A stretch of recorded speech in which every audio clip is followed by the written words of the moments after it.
Hey everyone, doing a last-minute stream here at CoolStuff. It's gonna be with modern, with Meriden Tech Institute doing modern SCG night at CoolStuff in Miami. I got Pablo tonight. Good afternoon, everybody. He's gonna be doing our announcements today because I want to play Magic, and last week I didn't get to. So Pablo is gonna watch a couple of us misplay, and he's gonna judge us and critique us, and based on those misplays, he'll judge our characters and who we are. And I will not talk about how great Jar Jar Binks is Yes, as a that is character. one of the rules. You cannot talk One of about the rules. the greatness of Jar Jar Binks. There's no cursing, no talking about politics, and let's throw in a bonus.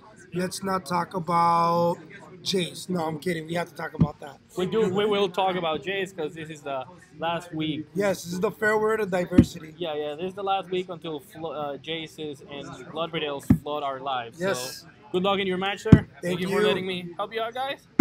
And hi, ladies and gentlemen. Again, my name is Pablo. I'm going to be commentating this amazing Star City Games event. We do host Thursday Night Modern, 7:30. You should come to CoolStuff Miami. Incredible people, and we're gonna have this matchup. We have on one side Mr. James playing Lantern Control, a really strong, deck coming over the Pro Tour. We have another celebrity approaching us. His name is Manny here. Say hi, Manny. Hey guys. There you go. It's going to be playing against Danilo on Soul Sisters. A really rare match to find yourself. You don't fight against Soul Sisters with apparently some type of. This is crazy. This is going to be a really weird matchup, but here we go. We are going to do also a little bit of change here because Mr. James is Danilo.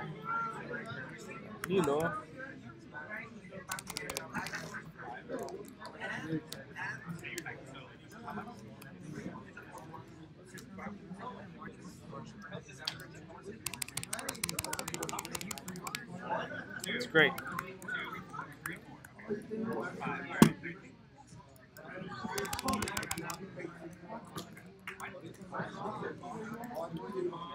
We're changing some text here because we had it backwards.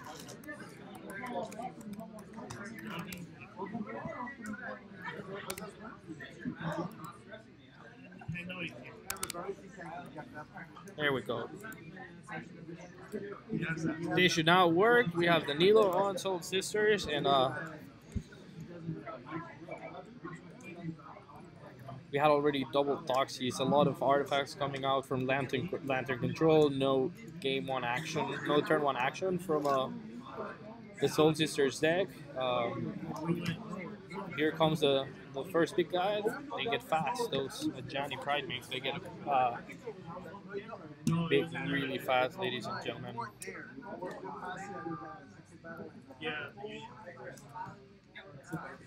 Woo. It was picked up, guys. Thanks, chat, for the heads up.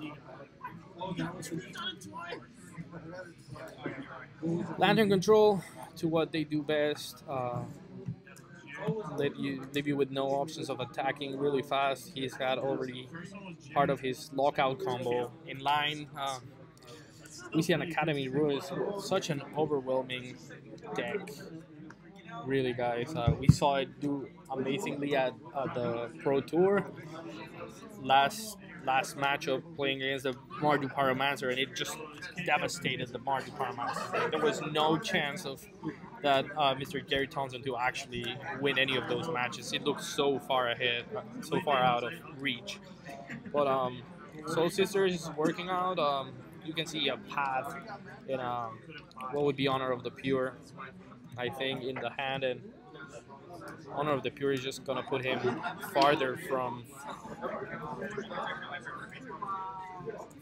reach if he can. I don't have the name of that enchantment. Tap 2 artifacts or 3 artifacts and deals 1 damage to target creature or player. Again, one method of Lantern of just sealing this game. Probably a little bit faster than actually milling, so he's most likely happy to use. There you go. Tap 2 artifacts and deal 1 damage to future player.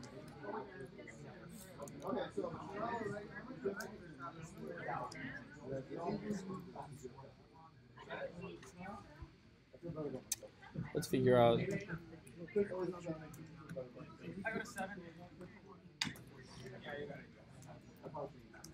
We're gonna scoop early this time. Yeah.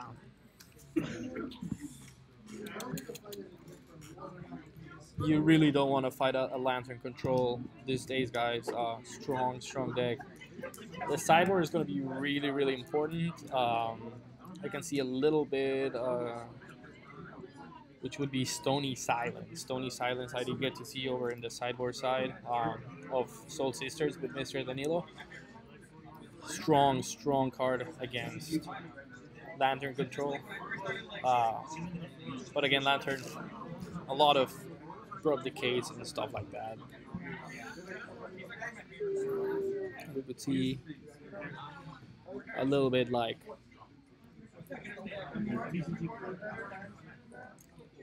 apparently a couple of spell skies are going in on the side of Lantern. And yeah, guys, like we mentioned, this is our last week, because effective Monday the 19th, I believe, we have Jaces coming to the format for the first time. Remember that they were announced as banned cards from the beginning of the format a couple of years ago. So now we're going to be dealing with a brand new method. And please, guys, share on chat if you think that Jace is going to be that much of a problem. I would like to see what you guys think. Which is going to be more of a problem, Jace or the Bloodbraid Elf. Bloodbraid Elf has shown to be an overwhelming card. Back when it was not banned, John was unstoppable, man. You're going to be brainstorming, you're going to be cascading into spells like Call Against Command. And honestly, decks like Lantern are going to be hurt by that Bloodbraid Elf. So let's figure out. It's going to be an interesting season with these new bannings. Couple of cards in, couple of cards out.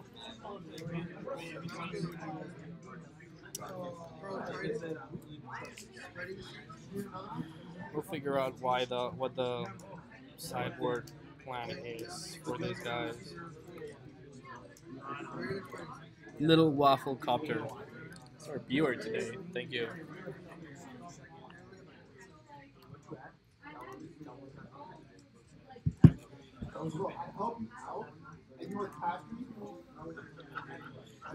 Honestly, it's the best way to know.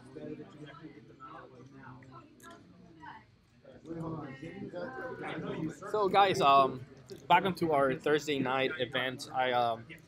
For anybody who's an advent of this format modern, guys should go visit us here at CoolStuff in Miami. We have a great turnout today. It seems to be we have about 18-20 players, and hopefully we'll get into different matchups as we go through the night. But you're gonna see crazy people playing like MonoG Stompy. We have a Soul Sisters, which is not something you see often. I know you're up to see an Affinity, some hopefully Storm matchups. Bogles is around. Bogles is always around. Blue-white control. We have a Titan Shift. We have a really cool venue for different matchups. So every Thursday night, CoolStuff Inc. We go on to the draws. First opening hands. They seem to be okay with their hands. I'm sure Mr. Danilo will be on the play. He wants to put on some pressure fast and try to force. There seems to be a Thalia in his hand. That card is going to help him a lot. But this explosive starts from Lantern can be a big issue already, you know.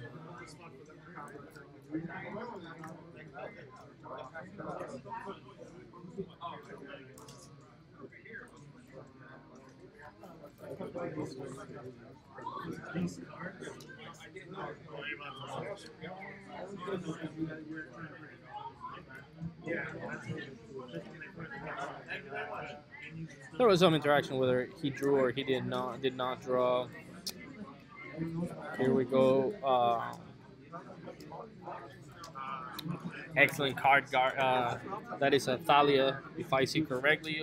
Non-creature spells cost one more, so it's gonna put a little bit of breaks into his plan, but I'm sure he can find a way to deal with that creature.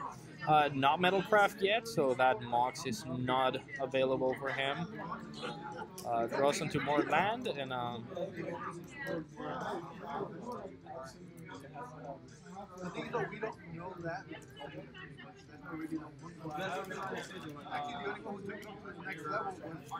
think that's an aura that makes artifacts cost 2 more. I'm not entirely sure. I cannot see the card from here. But looks like an aura of silence.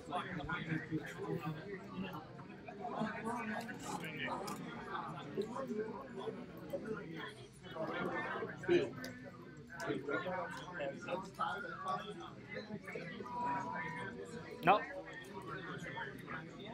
Apparently, we are gonna take it a little bit back. It's gonna go for a Stony Silence. Stony Silence is the chosen artifact, the chosen card to go. We couldn't do Aura of Silence because it costs 1 more based on Talia, so he had to take it back. It's not legal play. We're going into a Stony Silence, and that actually stops a ton of the action from this gentleman. The Mox cannot tap for mana. The Mox will not be able to tap for mana. And if it ever does, now we are gonna have. It's gonna cost him 2 mana to tap for mana. It's gonna be a rough day for this gentleman.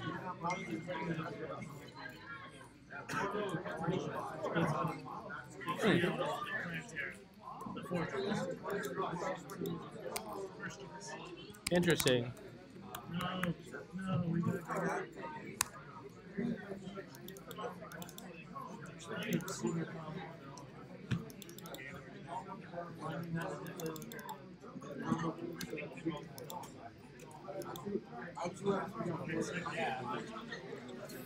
Ancient Steerings showing stuff. There's a bridge. There's a bridge. He went for the bell.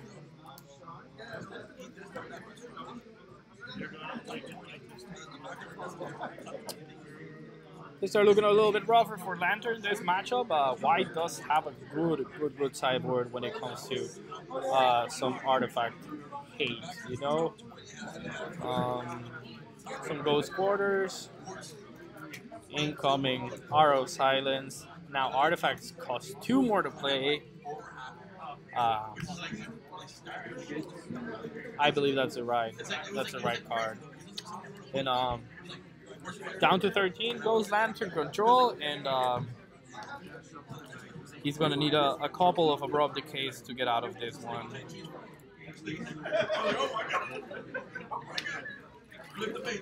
Couple of Abrupt Decays will get him out.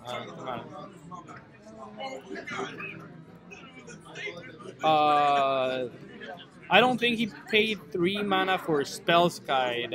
He's a creature spell. So if I am correct, it is still going to be... it is correct to pay 2 mana for Spell's Guide.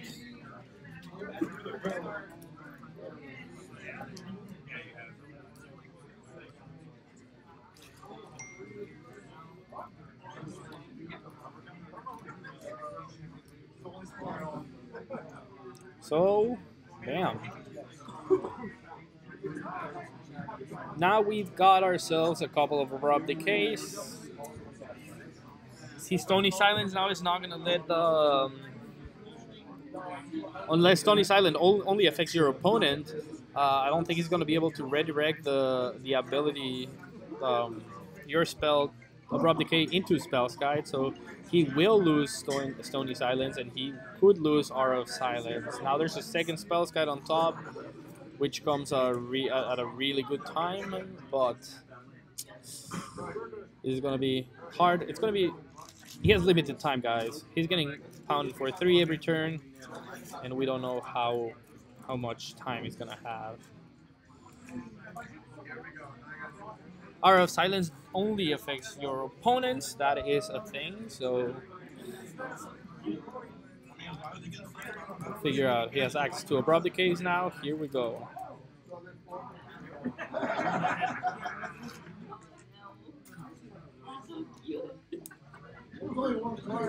Asking for a grip. We have a full grip of cards. We can see the enchantment that does the damage. We can see double Abrupt Decay. We can see double of your surgical extractions. This is gonna get really wild really fast. We have the Abrupt Decay targeting the Aura of Silence. Let's see if he blows up something else in response. Unfortunately, I'm not even quite there. I'm just saying that they only have one of the All right, so no more Aura of Silence. We can now start casting spells faster. Spells guides still are not available to use their ability. We cannot redirect anything, and most likely after this is another 3 damage going into Mr. James. Beautiful face. I have to tell you how handsome of a guy James is. For those who don't know him, great person and handsome. Very important to know.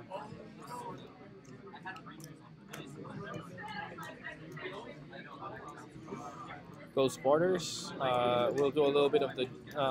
We'll help out. No, I don't know if it's worth it, but it's gonna probably try to limit his mana a little bit more.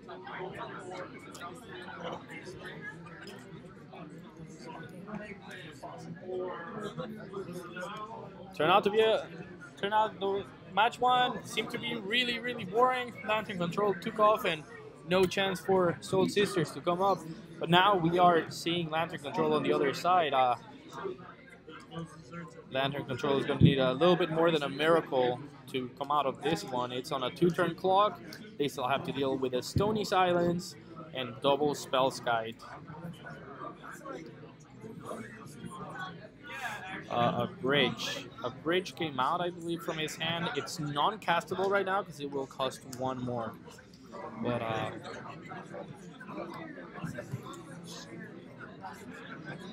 not only 1 more, there's a full grip that he can probably get rid of. But it's still a full grip, guys, so...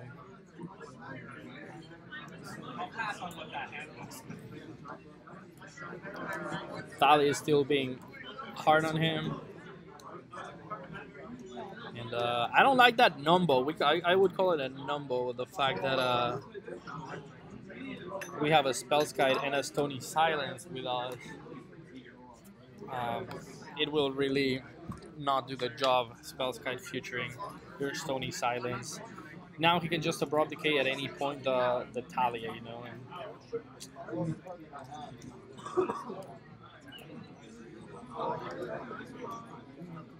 Unless I'm missing something, is attacking with 2 Spellskites. Alright, we wanted to trigger Whimpery's Heights. That's all we needed to do.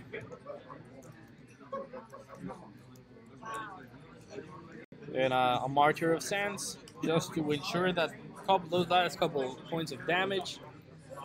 Martyr of Sands, incredible card. I believe is you pay 1, you sacrifice, reveal your hand. For every white spell in your hand, white card in your hand, you gain 3 life. So you can easily go pull him on turn 1, gain about 15 life, and Sarah Ascendant is already a beast. You know, a 6/6 flyer with lifelink. So you're out of reach on turn 1 with that deck. It's pretty cool. And again, we pass to Lantern, and it's just a full grip, an Abrupt Decay, 2 surgical extractions. I think I see a bell, but the Lantern isn't a big problem right now.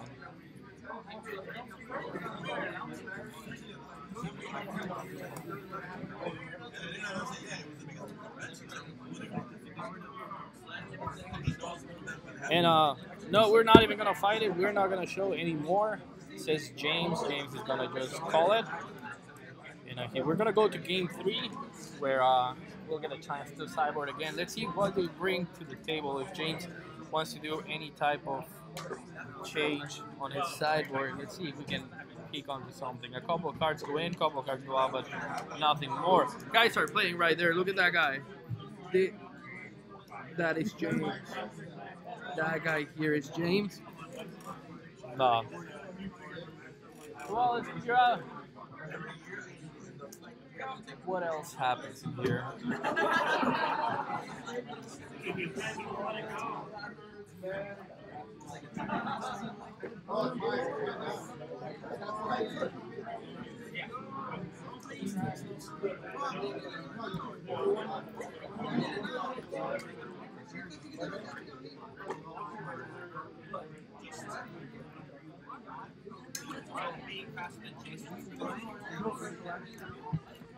I would like to thank once again the guys from Mirrodin Tech Institute for allowing me to be part of their project and helping out with these streams.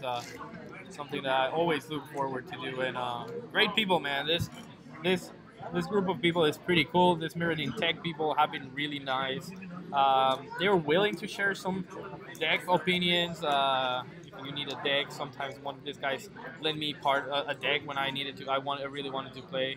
They're really cool people, really caring for Magic. So we're gonna find a lot of really cool stuff within this institute, guys. Heavily recommend you to check them out. Manny, what's going on, buddy? How was game 2? Take a seat with me. I saw Mono White took game 2. How was it? Mono White was rough. It went rough. You know, Stony Silence. Every little combo in there. I believe it was Aura of Silence. Your opponent artifacts cost 2 more to cast, and then you can sacrifice it. I believe it's Aura of Silence. Possibly. I do believe it's Aura of Silence, but yeah, it was pretty rough. One of the things I didn't like, and I mentioned, it's the numbers, Stony Silence and Spellsky, and now, yeah, it was Aura of Silence. Artifacts and enchantments your opponent cost 2 more to cast. So, Mono White did play a Stony Silence into double Spellsky. Did he have Aether Cannabis? No. That card would have been fantastic in this matchup. Yeah, there's one. But again, I mean, his Stony Silence prevent his Spellsky from protecting his own spells. So I'm like, I don't know. Who do you think is favored in this matchup? It's tough, right? I mean, the white sideboard, it's really abusive, especially against the artifact part of the world. Graveyards and artifacts get hated really strong by white. Flip the Spellsky off the top. The spell's good from the top, and you see 3 lands. There is a Revoker, a Direction Revoker, who's going to be taken away. But, pretty good. Thanks, Manny, for coming. And Lantern control. Lantern is already a little bit ahead. Hitting for 1. And let's see what goes. Welcome back, Manny. So if James can't drop into Ensnaring Bridge pretty soon, that Spectral Procession with Honor the Beard is going to cause a big problem. I feel like this deck against Lantern Control demands an Ensnaring Bridge as soon as possible. The question is, can James empty his hand out quick enough for it to be relevant? You really have to get into that point. Make sure and hopefully you don't draw into stuff that you cannot cast, which is rare in Lantern Control. He doesn't have the mocks to accelerate that process. It seems to have another land in hand, which it's convenient for him. But again, we're going into turn 3. Here comes Spectral Processions, and then it comes an Honor of the Pure, and that is a lot of damage really fast. Guide me a little bit more. You know more about Lantern, but rest in peace? I don't see how that card can be relevant. I don't know why rest in peace it's in our matchup. Maybe Danilo saw something in the first game or 2 that made him want to bring it in. But the only thing that would get, I mean, no, I don't see it. The only thing that I know they run is Surgical Extraction, but I would not see it being a problem, you know? I don't know if that is. I don't know what Danilo is experienced with Magic. I don't know if he's a regular. Is he a regular here? Yes, he is. He has his experience extends as far as going to the World Magic Cup representing Puerto Rico. Oh shit. He has quite a number of pro points. Probably the most decorated player down here right now after Ben Stark's move up north. Oh, so he's a pro. I don't see. I'm new in the area. I don't know Mr. Danilo, but I want to make sure I bring him in, explain us a little bit about, because being a pro, I would never imagine a pro picking Soul Sisters to bring to a tournament, to a competitive scenario. It's definitely a deck that flies really under the radar, and if your deck isn't prepared against it, it can really just run away with the game really quick. And Question is, why Wrestling Cards? I'm so curious. Does James have something in the deck that can bring artifacts back from the graveyard? Because that's the only way I can see that being relevant. That James takes his Welding Jar and then come bring it back from the graveyard and just replay. Well, yeah, somebody think Mr. McGraw just pointed out the Rest in Peace will nullify your Academy Ruins. That's what it's So called. once you get rid of something, thank you for pointing that out. I still don't see it as the strongest sideboard. Even though white has so much good hate for artifact, but thanks Mr. McGraw for pointing that out on us. What's he looking at? Excellence Binding? Is that an Excellence? I would love to see something like an Excellence Binding doing a... Again, we're talking about Danilo being able to get a hold of Lantern Control, but until now, there's not much pressure. Now, this is the typical, I'm going to swing with 3 little guys, activate Wimber's Heights, Rest in Peace, take 8. And then you're like, okay, I was not expecting that one, so... He's going to draw the Abrupt Decay? He is going to draw the Abrupt. I would love to draw an Abrupt Decay right now, you know? You do have a Splash guy. Sure. I think right now Danilo's heavily favored in the position he's in. I mean, if we know he has a Spectral Burst, at a point there was an Honor of the Pure in his hand, and we don't know what's underneath that Wimber's Heights. But if it could be another of those, is that actually there's 2 Wimber's Heights? Yes, there are 2. And that could be a big hit, guys, if we're not ready for it. Let us see. So declare attackers.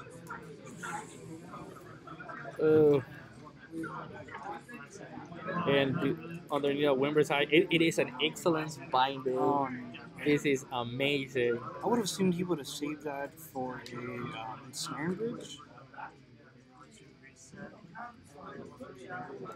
Your Abrupt Decay does nothing about it. Yep, pretty much. You are never gonna cast that little bell again. I love that tag of Excellence Binding underneath my Wimber's Height. Look at that. What a timely top deck. Should have saved it. He should have saved it. He still has 2 cards in hand, and everybody goes in. But this is actually really important. So because of Thalia, James has to pay the extra mana for it, which means he's going to be stuck with 2 cards in hand. So and everybody goes in for damage. Thalia and all.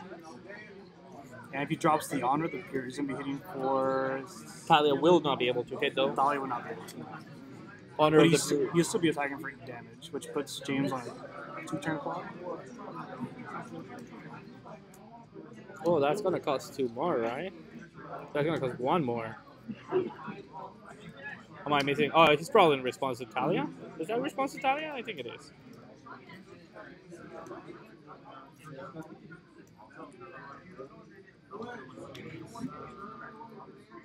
Oh, am I missing something?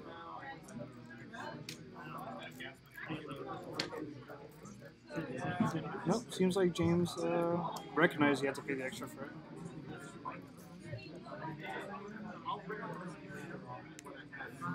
I'm confused.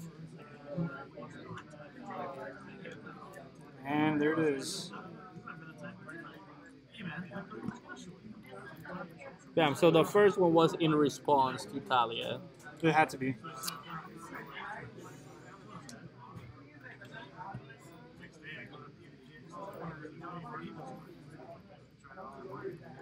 On the Pierce, not gonna do it. Ugh. Gross. He should have held on to that Excellence Binding. The only card in this deck that really just hoses it was Insane Bridge. Well,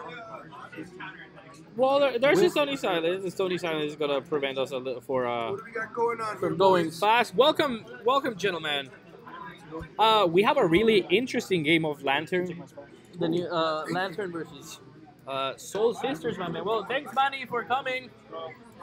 I said a couple of bad words, man, but it was not my intent. No, I didn't. Chat, tell him I didn't.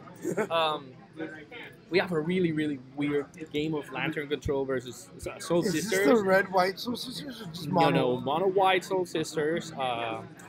There are some really interesting decisions here.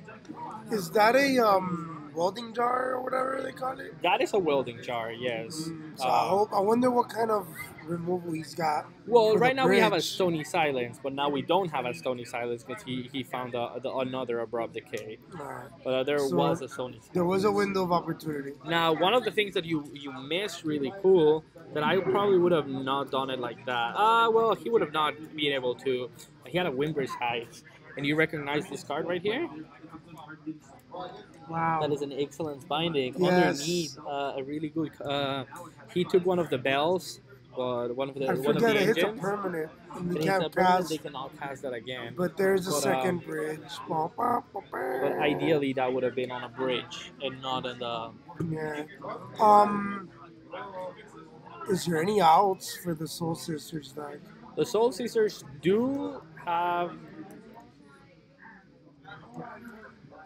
Yeah. We know he would have not been able to cast. Most likely, Bridge was going to be the last card to be casted. We're reading the comments. And That's by why the time we pause for a minute. we swing, we're not going to. So, they're not yeah. going to be able to attack. We know that part. Yeah.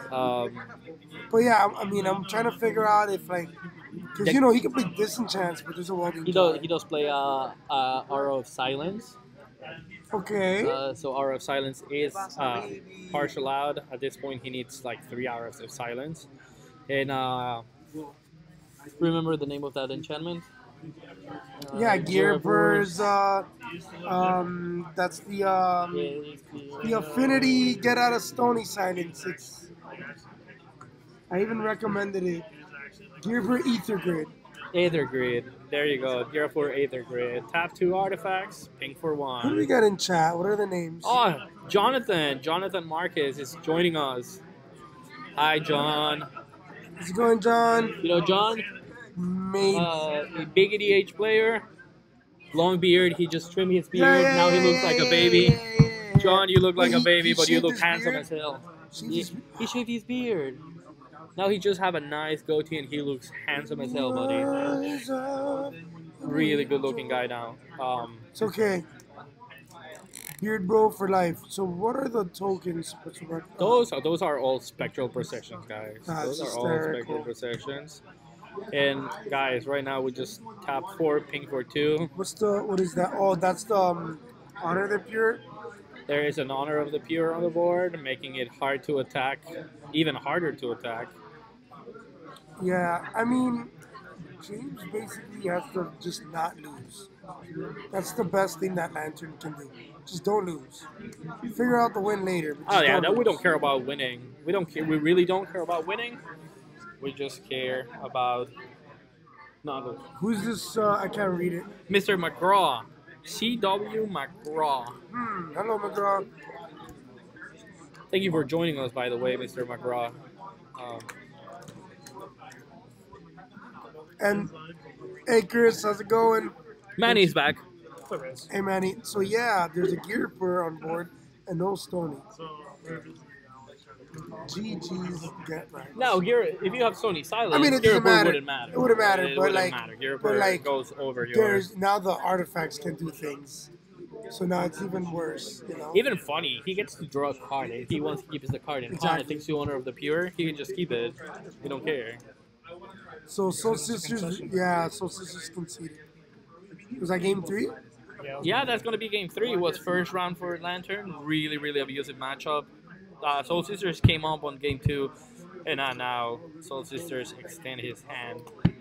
Was there a oh my god moment? Like, I freaked out. I freaked out when I saw Excellence Binding Binding, because Manny noted it, and he's like, "Is that an Excellence Binding?" I smiled. Yeah, there was a big display.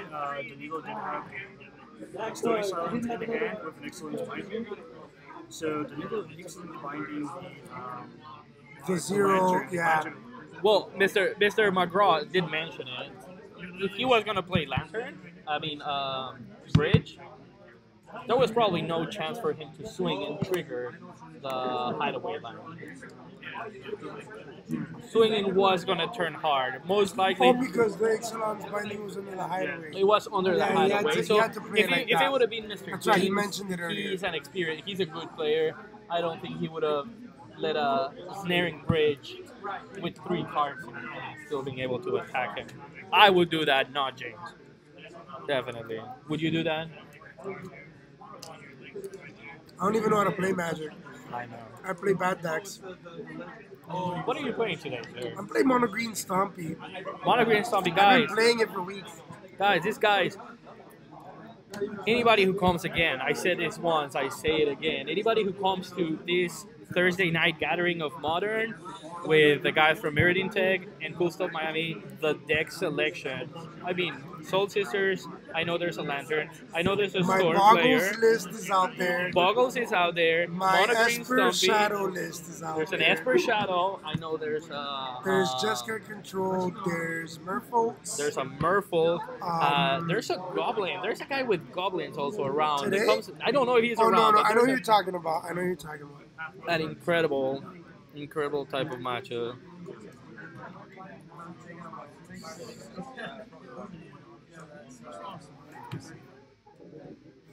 Yeah, McGraw.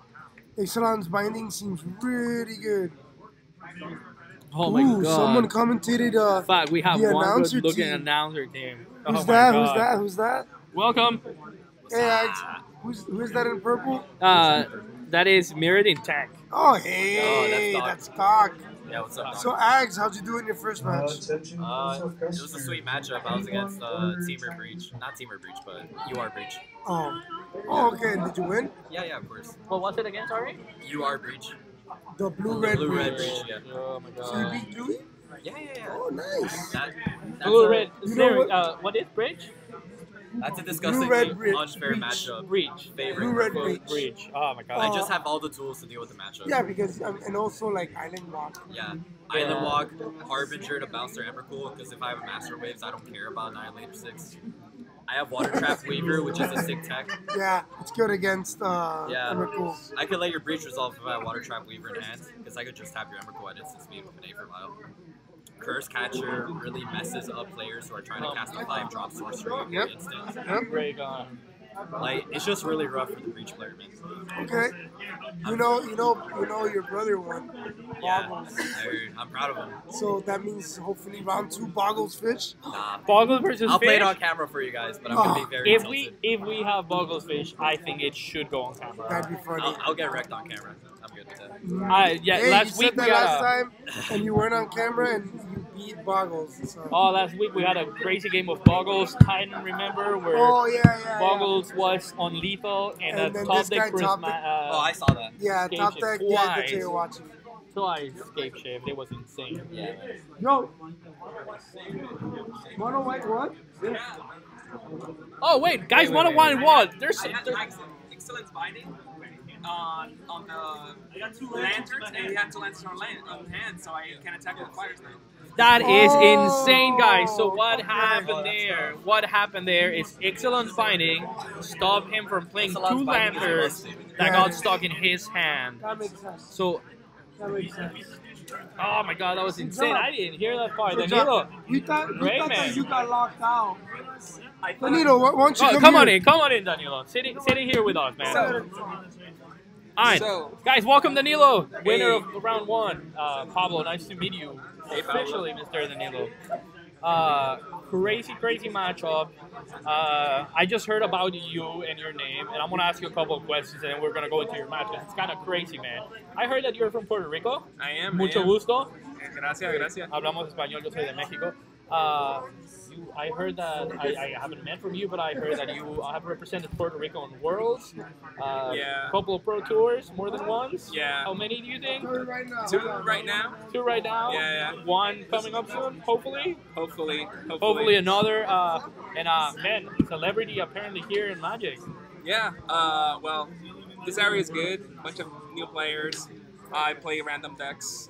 That's what I do. Man, but you gave a show. I honestly, we gave Mr. James the win. We really didn't knew you had won, and we never saw you draw the lanterns. We never saw him draw the lanterns, and we were like, all right, I guess the concession is he's just gonna get stick to dead. And man, Yeah. Amazing. Tell us a little bit about what happened. So basically, he should have sacked the lantern when he had time, but he didn't. So I put the Excellence Binding. So he had one lantern in land, and he drew the other one. So all my 2/2s could attack, and he was at 10. Causing little. That was insane. There was a couple of things that we were wondering about. Somebody from the chat already. Then a response. Yeah. That is something that we heard he say, right? The sacking of the lantern. But question, man, I saw a little bit of a number. What do you think about this? I saw like a little bit of a conflict between your Spellskites and your Stony Silent. Yeah, I need to board basically all the cards because the matchup is horrible. I mean, you don't pad to the exile anything, right? Right. The matchup is really bad, so I need to board in anything. Whatever I draw, it's fine. Like on second game, my hand was insane against him. Like it was no contest. But yeah, that game 3, I should have lost. that's the truth. I didn't think you had it, honestly. But yeah, the other option was to draw Ratchet Bomb and just blow everything up. Alright, so we didn't see the Ratchet Bomb. That's a good one. Right. So, and I have Gideon. He needed to deal with Gideon because I wasn't going to die. I have the Gideon from Amonkhet, Gideon of the Trials. So that's a card that Lantern Control cannot deal well because I will never lose. And without Graveyard, he cannot revive cards to keep him alive. It's like the opposite lockdown. So I just put the emblem. He doesn't have enough to kill the Gideon. I mean, he already has 4 artifacts, so that works as well. But it's a little bit harder. I don't know. I know it definitely gives you a little lockdown on the other side. Fact, Mirrodin Tech is bilingual and has stream modern and legacy events in Spanish as well as English. Nice fact. Danilo, a pleasure having you here, man.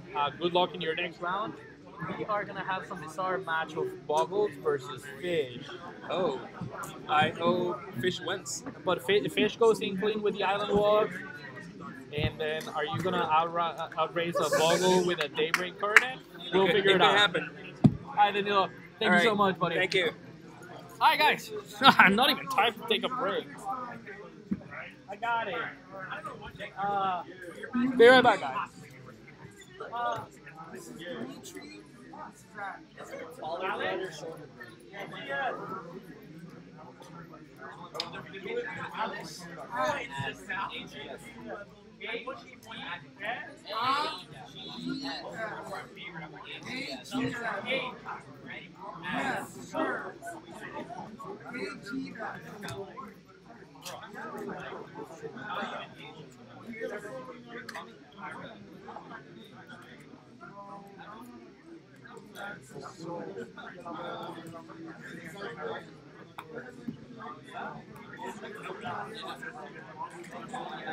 Stand by, guys. Oh my god. Guys, we are gonna change. Christian.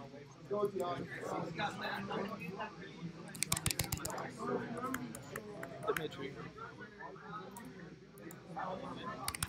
Attention, modern players. Welcome to your second round. You have 50 minutes. You may begin.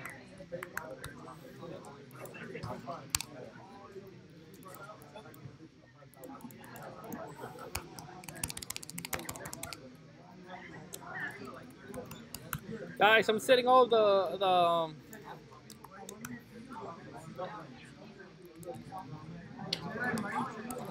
I actually, guys, don't know if that's how you. I don't even know if that's how you spell Bogles. But we. B-O-G-L-E-S.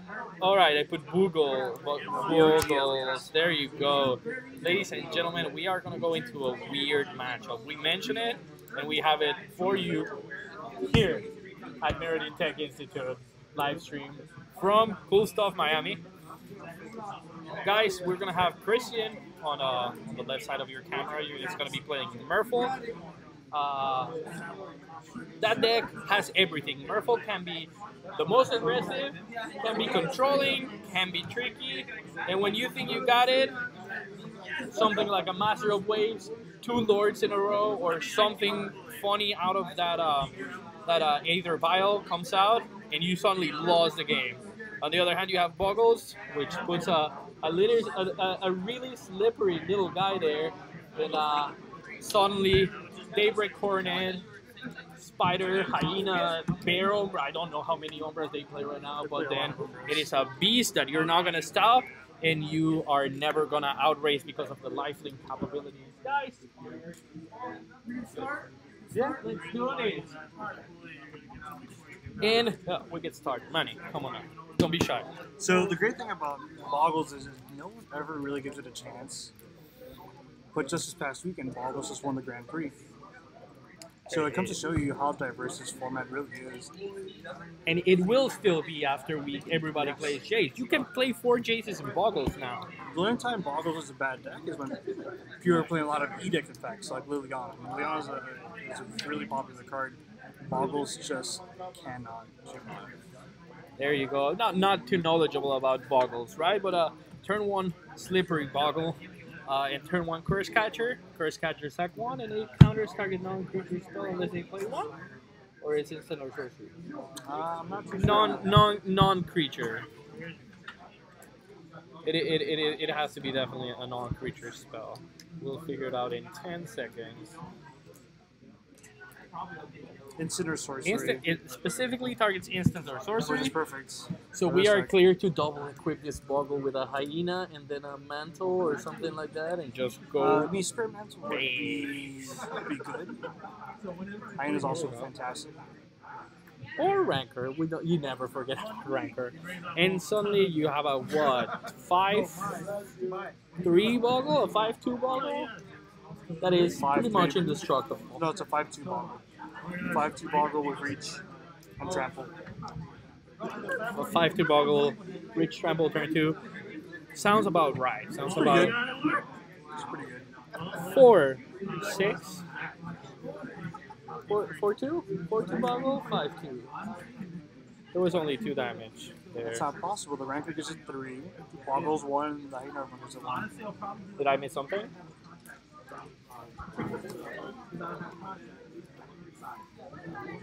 Let me go check make sure life totals are correct. There you go, Manny to the rescue of the Boggle. It doesn't matter, we have another Spider Umbra. And we are going to swing with a Boggle, but it's even bigger than the first time.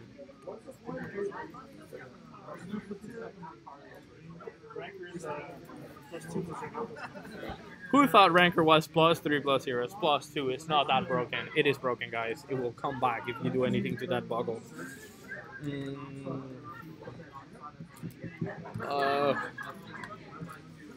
Now, we were able to see a little bit of Christian's hand. There is a Spell Pierce.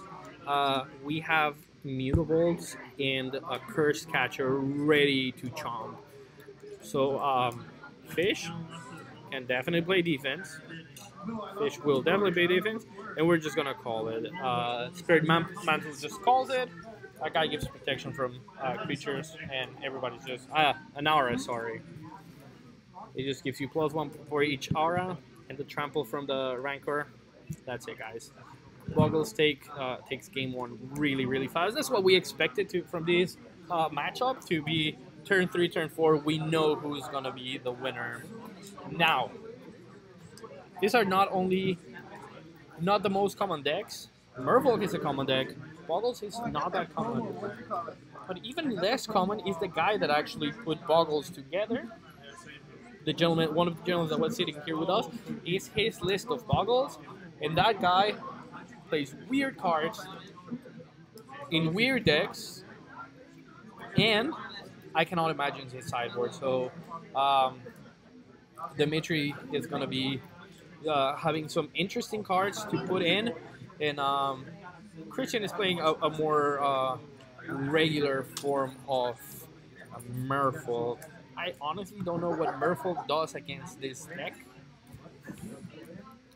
but I don't think Merfolk has a strong sideboard against this. We'll figure it out in just 1 second.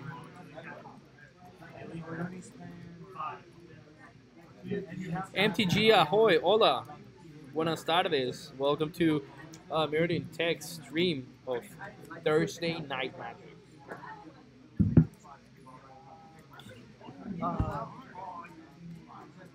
Fast matchup on just by the players that are right here with us. I know that about here there's a monogreen Stompy. We have a Grixis Dead Shadow player, Affinity player. There's a lot of stuff going on the top end. We have a there's an 8-rack, 9-rack on sideboard, right? There's an 8-rack player also. We have Soul Sisters playing Danilo on Soul Sisters. That matchup must be really good. Jose, welcome, buddy. Thanks for joining the little stream of the Thursday Night Magic. I think I was talking to Mr. Jose. Jose is probably gonna be joining Modern soon. Let me know if there's still anything if you're still gonna join Modern, Jose. It would be nice to have another player with a hopefully unique deck. Going back to what I was telling you guys, from here, players who won the first round. There's an 8-rack. There is a Soul Sisters, Monogreen Stompy, Burn, Affinity, Grixis Dead Shadow, Merfolk, and Bogle. That is 8 unique decks on the first round winners. So pretty good. Modern indeed is fun, and you can come up with a very rogue deck and put a good impression. So hopefully, Jose, we'll have you joining this tournament one of these days. Crazy format. Let's hope that the recent unbans won't change that too much, right? But Bogles is done. Doing his sideboard. Christian is on the shuffle. I'm sure Merfolk is going to be playing. I think they're actually brothers playing each other. And little brother right now is beating big brother. Might be wrong. But insane.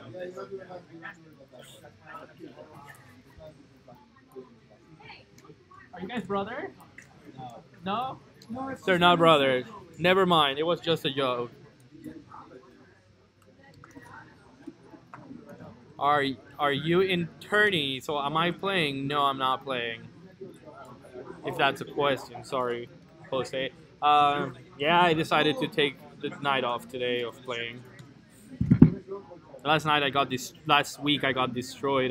It was not a good week for our storm deck. No bueno, storm. What can we do, right? Sometimes you draw the Baral, sometimes you don't draw the Baral.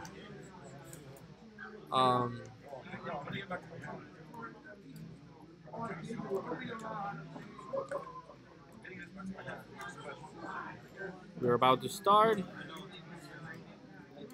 The longest shuffle in the world from Christian, but it's okay. We don't... Not like I charge by the hour, right?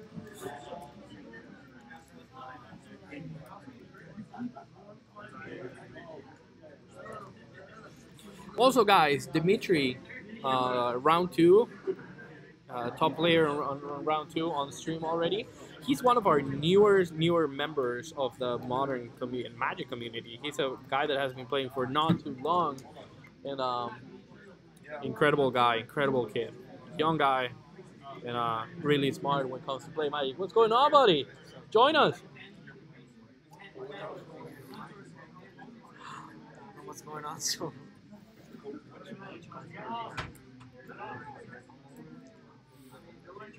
All right. So we are starting. All right. Dimitri seems to have. I couldn't see.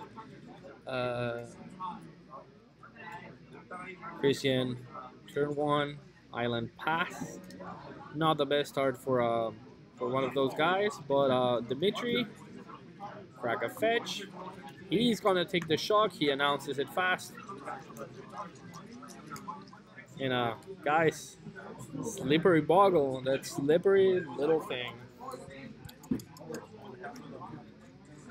We'll get there.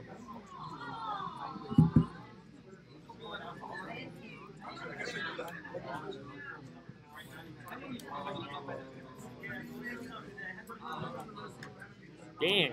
Dimitri plays a land, passes, gets shocked by it. Hopefully a Path of Exile it is in his... Oh, thank you, buddy. That's a nice comment. Thank you. We have a Lord of Atlantis. Hopefully Dimitri left something like a Path of Exile. Because again, Lord of Atlantis is going to give you some Island Walk stuff, pump your creatures, and suddenly you're just dead. That's it. Path of Exile is going to be for the Lord of Atlantis.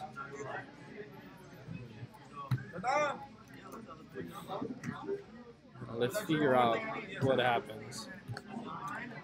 Path of Exile, simple card, 1 mana, exile target creature. So opponent gets to search for a basic land, put it into play tapped. Eldrazi Taxes abuses that card with not letting you search. Leonin Arbiter, really cool interactions. Turn 2 for Dimitri. There's going to be a Core Spirit Dancer. Core Spirit Dancer, guys, one of the coolest cards.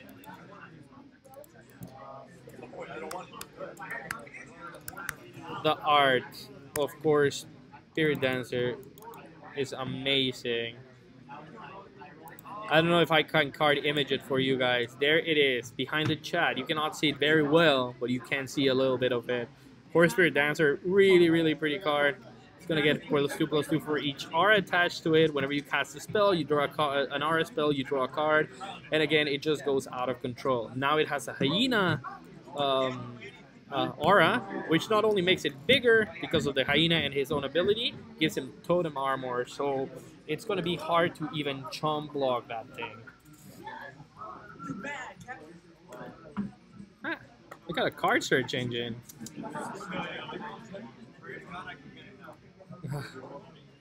We're gonna play a little Spell Pierce. I think it was a Spell Pierce or a Negate. That was a Negate to the Core Spirit Dancer.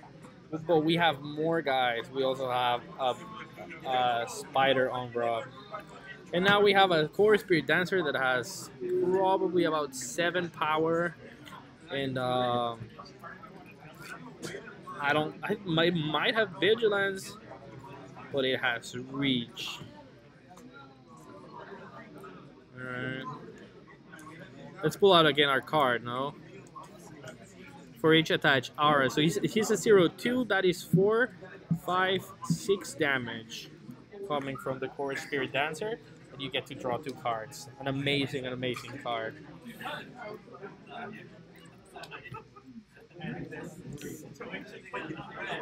Merfolk on tap. And there it goes, guys. That is one of the cards that you are just looking for. You're just looking for a Core Spirit for the Herald of the Street. Herald? Bang, I don't even remember the name. Who remembers the name of that guy? Tide Herald? Something along those lines. I don't remember. That guy is a 2 mana guy. Bounces, target tap creature. You can pay 2 extra mana and play him as thought is had Flash. And suddenly the Spirit Dancer is completely gone, and we have to start from 0. Here comes the Spirit Dancer, and no follow-ups.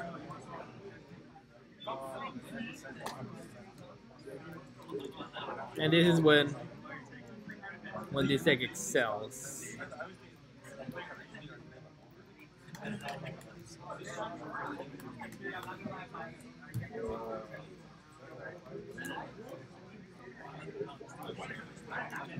Merfolk's going in for 3. Harbinger of the Tides. Thanks, Jose. And now we have a Master of Waves. Master of Waves is insane, guys. He's gonna create a good amount.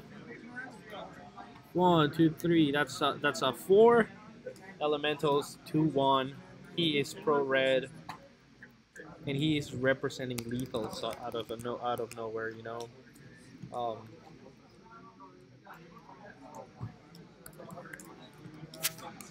An amazing card. Master of Waves, I think. There you go, a Master of Waves. We have a little bit of a problem with the lay of my cards, but you can see a little bit of that Master of Waves there. And we start again with the Court Spirit Dancer. 1 trigger. That is going to make him draw, if I'm correct. Or no?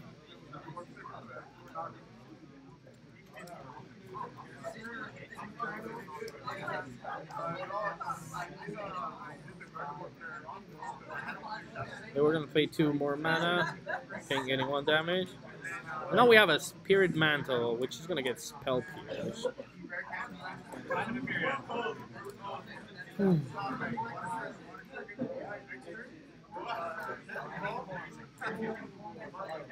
Guys, I'm on a 20-second delay, so if you make a comment and you don't hear me reply right away, that is probably the reason why. That I'm going to see things a little bit weirder than you guys.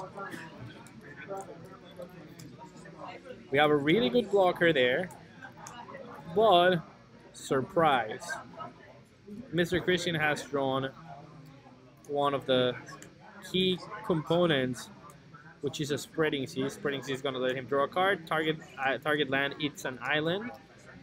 And now his Merfolk have the ability, he has the ability to give Island Walk to the Merfolk. I believe 2 of the Lords actually give a +1/+1 and Island Walk, so now you have this, nothing you can do about it. They come in and they don't even knock your door. Dimitri is up 1 game. Game 1 went to Bogles in turn 3. Turn 3, we knew Merfolk decided not to fight anymore. So we're going in, we're bashing in with the whole legion of elementals for Master of Waves, putting a total of 8 damage just on that. And it's not enough. The math, if the math's right, Bogles picks it up. I don't know. I've never played Bogles. I don't think Bogles is a deck that can be okay with a turn 2 play. I think it really needs that turn 1 play. Again, not expert on the deck, but if you don't have, I think you could have the luxury of doing an aggressive mulligan, especially on the draw. You know, on the draw, you can make the executive decision of going into an aggressive mulligan, hoping for that slippery Boggle. The Boggle has hexproof, so your opponent will never be able to bounce him. And honestly, look for that Boggle. Take a mulligan, and if you don't like, even if you have a really an okay first hand, again, he had the path, and he had the Spirit Dancer. In this matchup, with how tricky Merfolk can be, you want that Boggle. So I would recommend a Boggle. I would recommend a Boggle player to, especially on the draw, go for that aggressive mulligan onto that Boggle. It's the answer, especially in a match like this. If you're playing against stuff like Liliana's and stuff, keep a reliant hand that gives you card draw like the one. But then I'm no expert in Bogles. We don't study Bogles at the institute. I have to ask if at the Meriden Institute they study Bogles. Second. Hey, at the institute, do you guys study Bogles or no?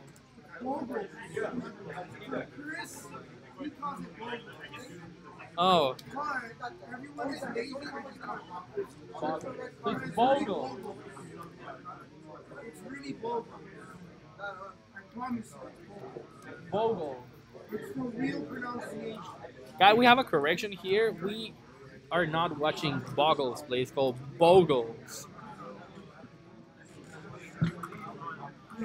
I'm no professor at the institute, but it's apparently Bogles. I've been corrected, so we're watching Bogles against Merfolk. That's the actual pronunciation of the word.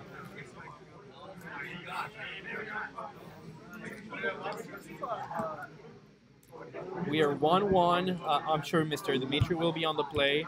Again, you want that Bogle. Let's look for a slippery Bogle. I don't even know how to write slippery, guys.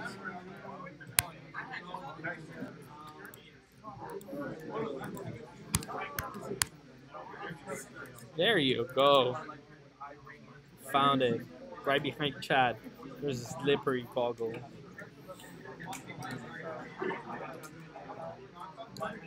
Not technically hexproof, but he cannot be target spell or abilities or opponent control, which we're just gonna call it hexproof. There seems to be no Bogles, so we're gonna take a mulligan. I believe Christian took a mulligan, so we're gonna give it a couple more seconds to see where this match goes through. Let's try. I'm gonna try something, guys. I'm gonna try to make my girlfriend get in the stream to watch me. That never works, right? And then she's gonna be like, "Why are you not chatting with me?" But we'll figure that part out.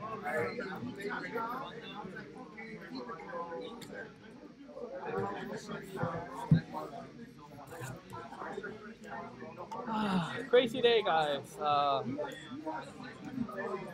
Fact, despite being proper now as well,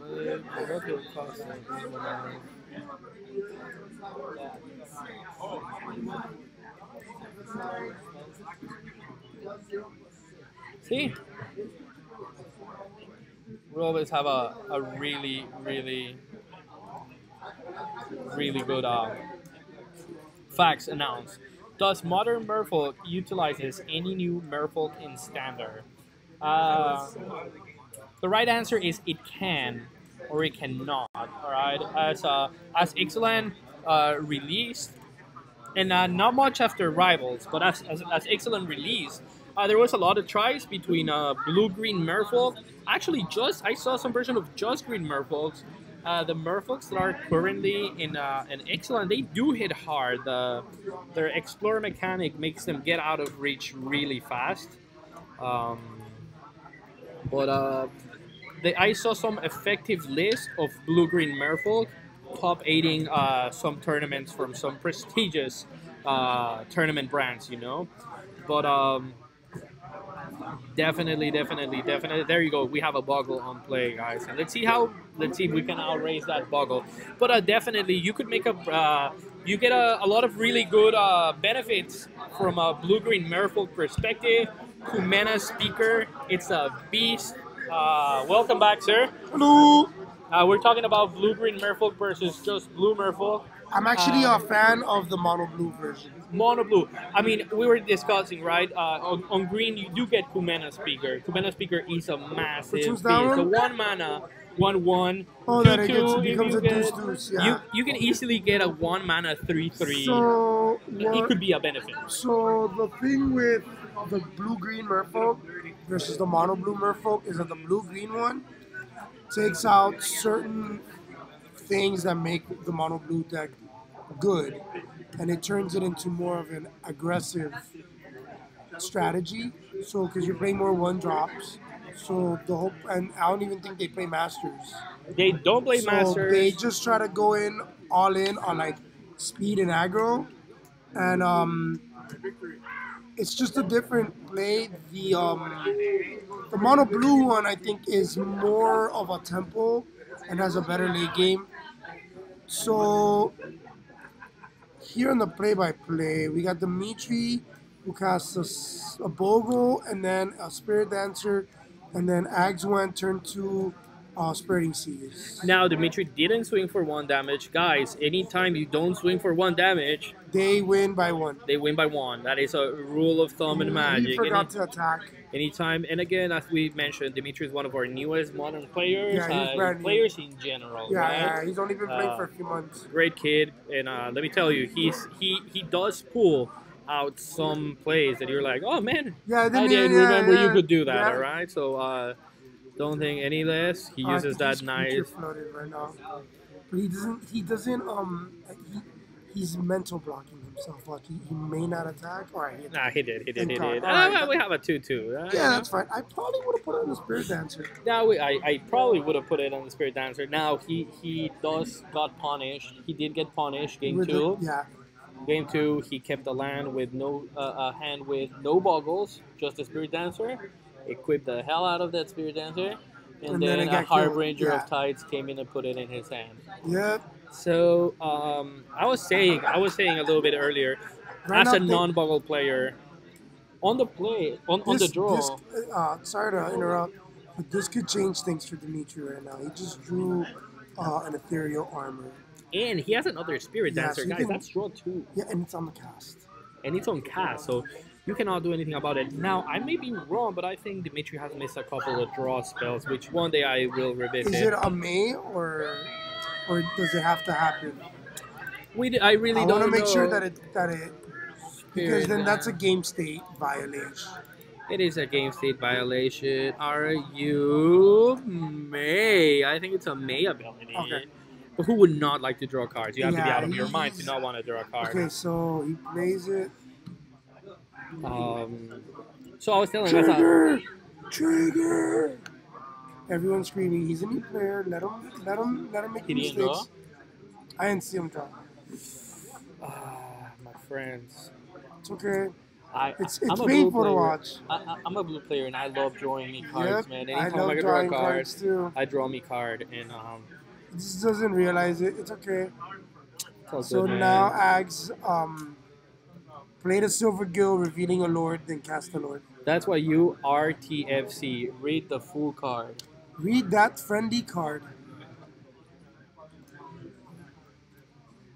Read that friendly card. Alright, so Dimitri doesn't have all the enchantments that he wants. So back to it, Jose. Yes, Modern Merfolk can use green. Gets a lot more aggressive, but you'll see Merfolk matches that you don't seem to be playing Merfolk. You seem to be playing some type of mono blue control, and suddenly, you're dead. Well, the thing Crazy. with the mono blue version, it's more of a tempo.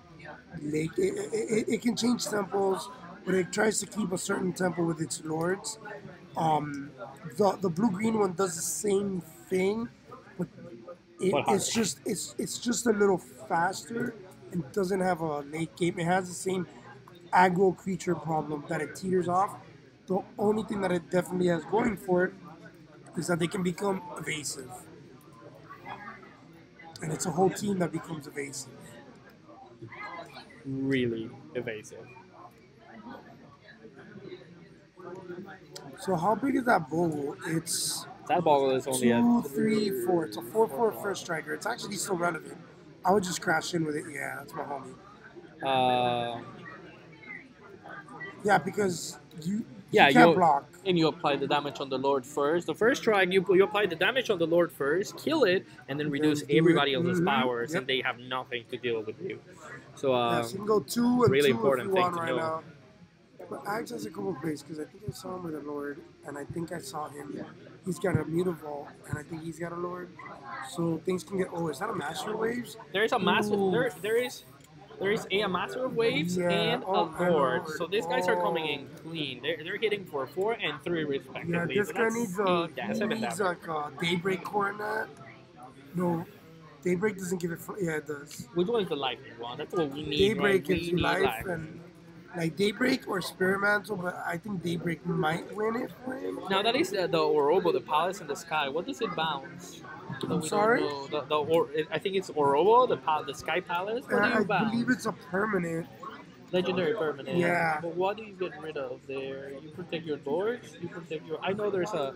What do you? Oh, the reason do you want to know why it's there? Is that what you're asking? Yeah, it's the. It's there land, because right? of boil and because of choke.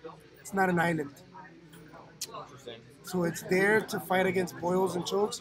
And if you're on the mirror match and you keep a hand with like an Oboro and mutable, all right, here we got Master of Oh my Waves. god, we have a Master of Waves who properly does 1, 2, 3, 4, 5, 6. We have 6. Got us count the spreading seas.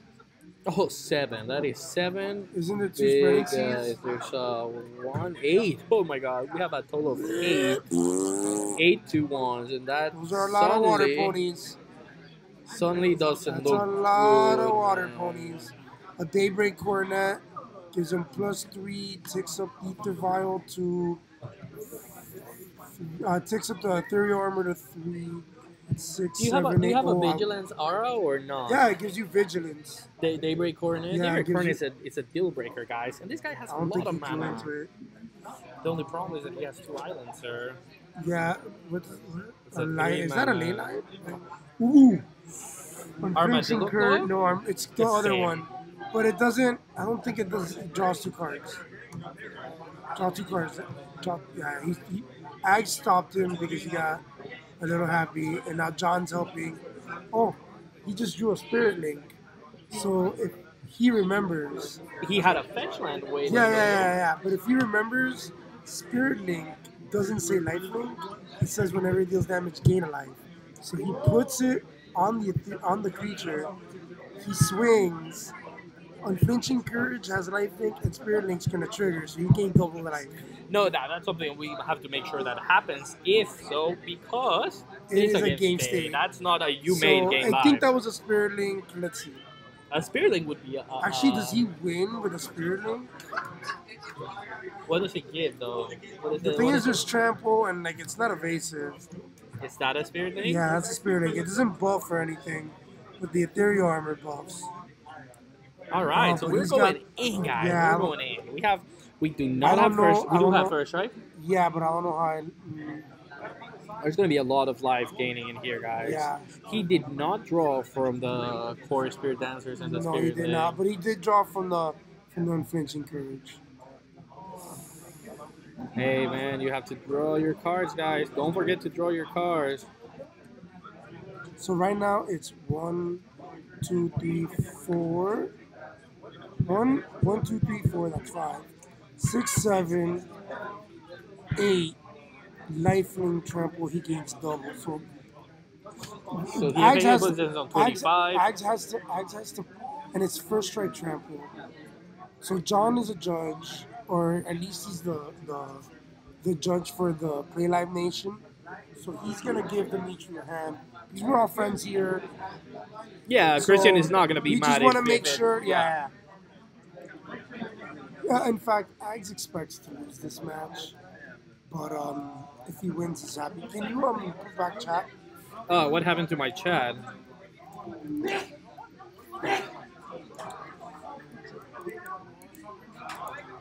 I don't know what happened to the Chat will chat. come back in a minute. Chat will be back in a minute. We lost connection to the. No, I guess when you switched it from card. I've been switching cards. Where? Alright, then I don't know them. I broke it.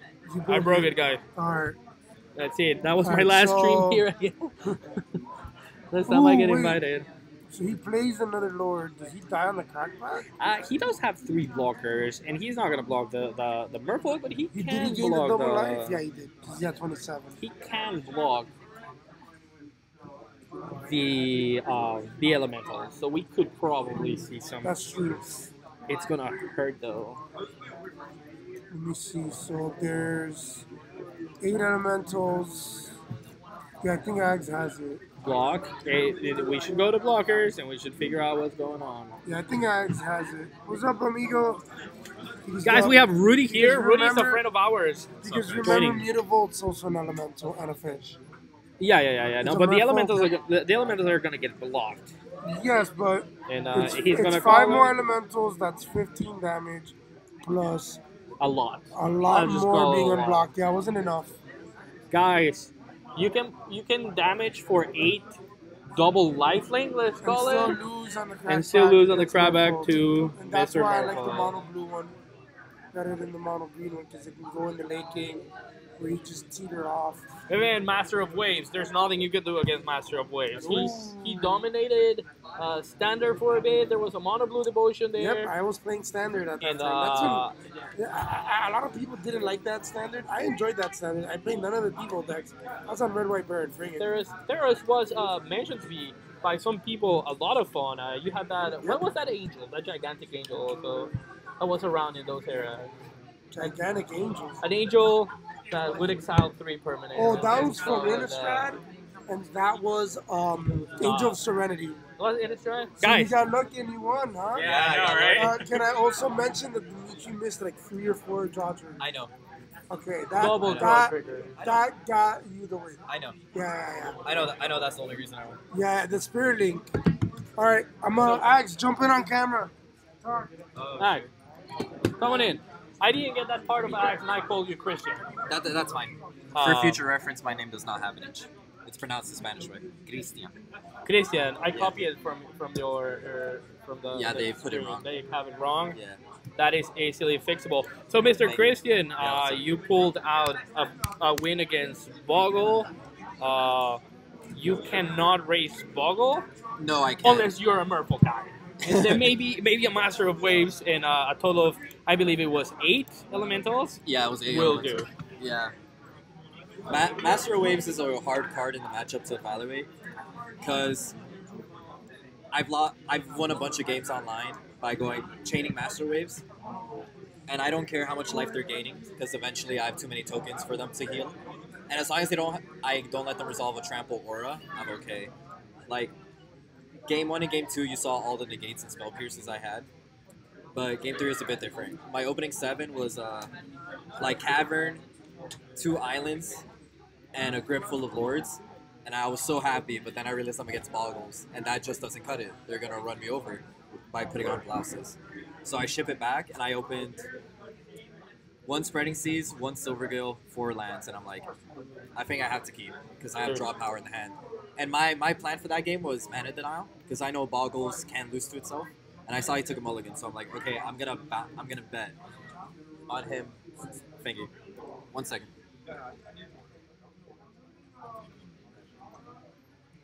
We're signing my clips, guys. Mr. Christian here. I have. So I go into game 3 after scrying and spreading seas to the top, thinking, okay, I can maybe win if they stuck on 1 land or even 2. So I go turns 2 and 3 spreading seas, and I see he keeps hitting land drops, and my heart starts sinking. I'm like, man, I am probably gonna lose. He has a core spirit dancer, but you know the draws were with me, and I got lucky, and he got unlucky, and that's why I won. And the draws were not with him. Yeah. Literally. Yeah. He kept flooding out too, and I'm like, okay, at least we're both flooding. At a point that you see 2 Spirit Dancers, anything is a blowout, I and know. it didn't align. The 2 Spreading Seas actually became relevant, cutting him out of more ways to keep casting those auras. It slowed him down enough. Yeah, definitely. In game 2 also we saw what I would call the MVP. That Harbinger of the Tide. Oh, the Harbinger off the top, I was like... When you draw it, I was like, oh my god, poor Bogles guy. Yeah. We mentioned probably mulligan on the draw aggressively against those decks to go for that slippery Bogle. It's probably an idea that you should keep in mind as a Bogle player. Yeah. Christian, I don't play Merfolk. I'm not cool enough to play Merfolk. Yeah. You're it cooler takes a special than me. breed, honestly. You are cooler than me. Sure. A guy. Some people ask about a green in Merfolk.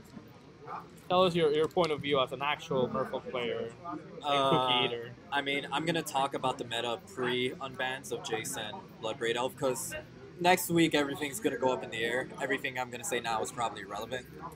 But speaking pre-ban, the green added a lot of early power with basically what was another green Wildnacotl, but Merfolk. Because essentially it was a Wildnacotl. It's a guaranteed 2/2, you play Lord turn 2, swing for 3. Yeah. It's basically a Wildnacotl. But when you play green, you're lowering the curve, so you drop Master Waves. So you're a little bit faster in the beginning, but Merfolk isn't fast enough or doesn't pack enough of a punch to take advantage of that increased early game power. So you're kind of dirtling once you hit the mid to late game. So sure, you got them down to 4, but now you're like, oh wait, I can't punch through any more damage. So green isn't really worth it. Plus, you're a lot more vulnerable to Blood Moon. A big thing about Merfolk was not taking damage from lands in the burn matchup, so that got significantly worse. I already mentioned Blood Moon. Since you're playing 2 colors and you have so many double blue, you have to cut back on the Mutavolts. And the Mutavolts are so good in all this control that's They are insane. Mutavolts, guys, remember that they're not also Merfolk. They're elementals. They're elementals. Which So Master of Waves puts it as a 5/5 instead of a 4/4 at a point. It's insane. Yeah. And the thing is too, blue-green doesn't have a card like most other decks have that say, hey, I cast this, deal with it, or you're going to lose the next turn. Most decks have that. Mono blue has it in the form of Master Waves, so cutting Master Waves, you're losing a lot of power. So that's the reason why blue-green is not really worth it, and why it hasn't shown up pretty much anywhere. The most success people have tested is Nikachu. That's the tag he goes by on YouTube and Twitter. He's had a lot of success running Coco. So that might, if he keeps pushing that, it might be on par. I believe it'll mostly end up being meta dependent, whether you want to go mono blue or. But definitely, you think there could be a configuration. It could be where green could be the best deck depending on the matchup and the day. Yeah. But I believe it could be because a lot of people don't like Coco in the deck because they're like, hey, you can't really Coco into value creatures or 2 creatures that win you the game on the spot. And the argument for Merfolk players is like, we don't really care. We just want 2 lords to kill you the next turn. Like, two lords off of instant speed, 4 mana is really good. With all the control that's going to be running around, doing it out on end step after Wrath is really busted, especially if you have a Mutavolt or 2 out. So, you know, hands up in the air about that, but it is being pushed by the community. But everything will be decided Monday the 19th when Jace floods your houses in your modern local GameStop. Yeah, with the Jace ban and all the control decks that are going to be running around. We might put 4 Jace in mono blue Merfolk. Who knows? No, we're not going to run the Jace. Oh, let's do it, man. Why not? I totally see mono blue staying because Master Waves is just too strong with all this Jeskai that's going to be running around. And all the increased red with Jund. Bolt might be the premier removal spell again in the format, so I really don't see mono blue. And Terminate could be an option. Terminate, Colligan's Command. And Master of Waves says no to that guy's protection from red, so we're still going. Yeah, we're gonna see more Merfolk going on around definitely for the format. In the words of my man Christian Aguilar, but Aguilar, Ags is short. Ags. There you go, I got it right. In the words of Ags, Merfolk doesn't pack a punch, but he did one-shot a guy that won 16 lives. So yeah, they don't pack a punch, buddy. We're gonna be right back. We're gonna take a quick break. We're coming into round 3. Hopefully we'll see you again. All right, thanks. Thank you, See babe. you guys. Guys, we'll be right back. Stay tuned.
Ladies and gentlemen, faster than we thought, 9:17. We are back. This tournament is running pretty fast. Again, a lot of aggro decks.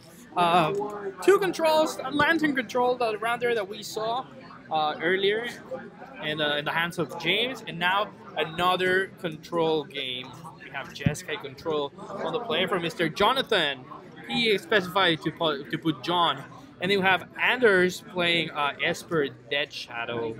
Another kind of like, I would call it a homebrew. Not entirely homebrew, but a really spin to its own version of Dead Shadow. You see there's some Lingering Souls, the card we all know about, Dead Shadow, and well, we're gonna figure out how this goes. Dead Shadow starts losing life like maniacs, always, and not that much. I'm gonna tell them to remember to track their life.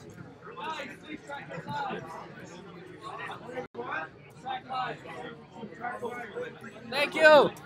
There you go. We're back.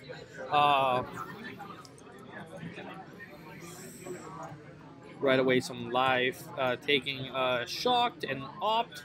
Dead Shadow passes. Nothing happens. And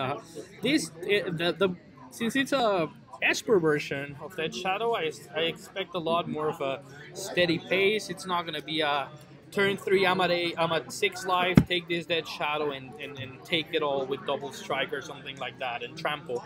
It's gonna be more of a pace deck.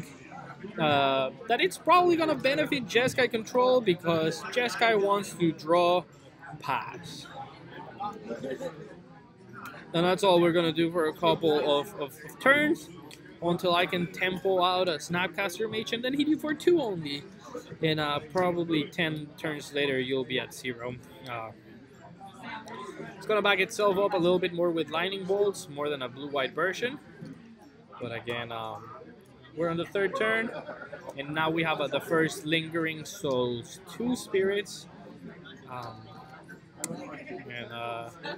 Now we are playing Electrolyze, draw a card, split the damage between those souls, and we are getting there, guys. A lot more experienced players, they have a really fast pace in here. They're going with a really fast pace on what to do and what not to do. He's thinking, he sees he's a Grumog angler and he wants to cast it, but not really. He would have gotten punished by probably what we know as a Day of Judgment, right? Day of Judgment, the Supreme Baradic. And now, little by little, we're gonna start beating. Jeskai Esper Dead Shadow is now at 9.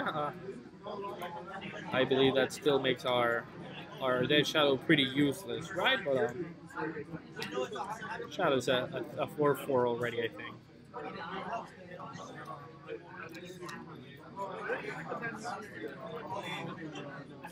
Dead Shadow starts putting pressure, though. The Esper version now has a big spell,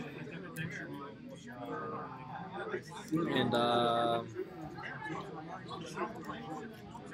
Dead Shadow, sorry, has now tokens with mana open, which they love, but now a really sneaky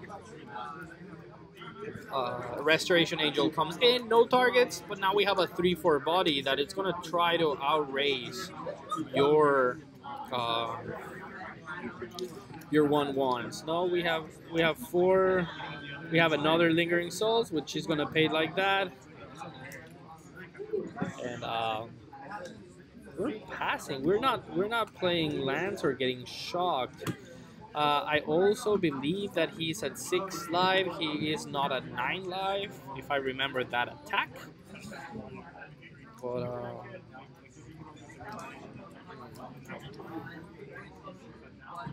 we're just gonna chump block, and we go into our next spell. There is a counter flux. It's a counter that cannot be countered. So that is a rough one. That is a really rough play there. He decides not to shock himself. Yep, that's the 6 that we were talking about. And that would put him down to 4. Not a good spot to be against Jeskai because, again, control.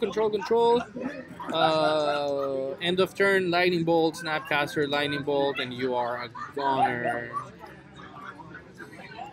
Toxis gets Counterflux. We have no option. He gets counter, and that's it. But now we are gonna see what I believe to be a Grumar Angler.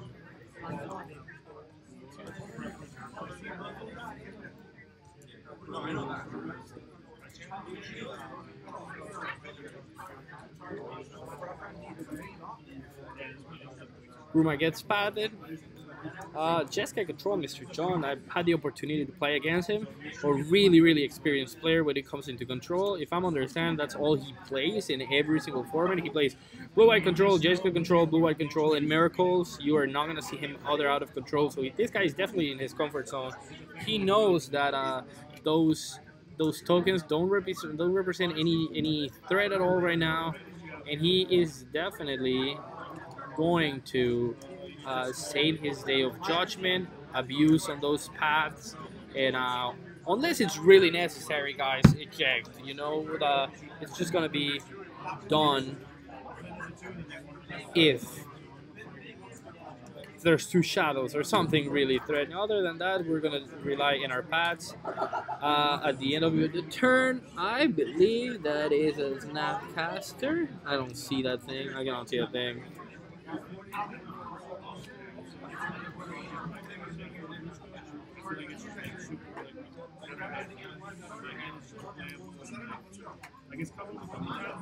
Oxbeast, good afternoon. Yeah, go Anders. Anders is a good kid, man. I believe that is a Jace Brain Prodigy, which we'll see in just 1 second. Abrupt Decay just takes care rapidly of that. End of turn, we're gonna put a Snapcaster because we need to put a little bit of pressure. And attempt that fatal push on the Angel. Logic did not work, guys.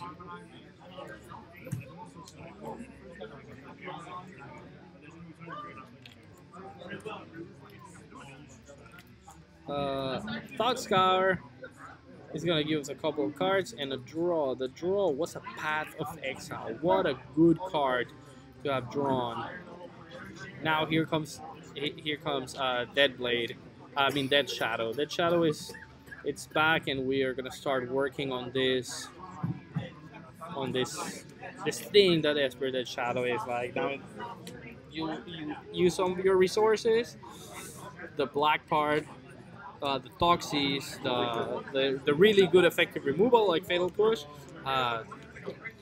make it like an attrition thing, and now you are stuck with little to no cards in hand. And well, you're now facing constant damage.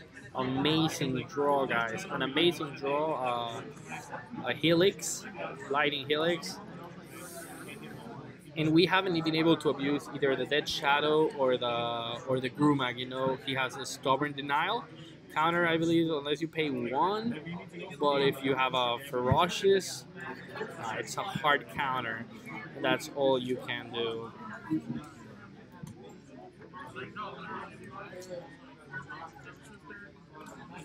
Snapcaster. We're gonna do a quick flash of a Snapcaster. Have the second Angel.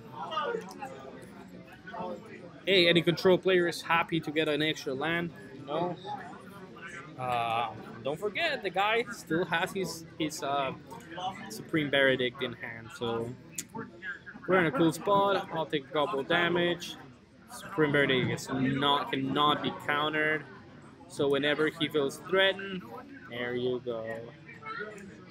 Great spot to hit the button. Now he drew a Sphinx's Revelation. That puts you fully away of reach, and with the amount of lands that he's been digging, guys, we're happy about it. Now he does have a Stubborn Denial. Stubborn Denial is a great card right now.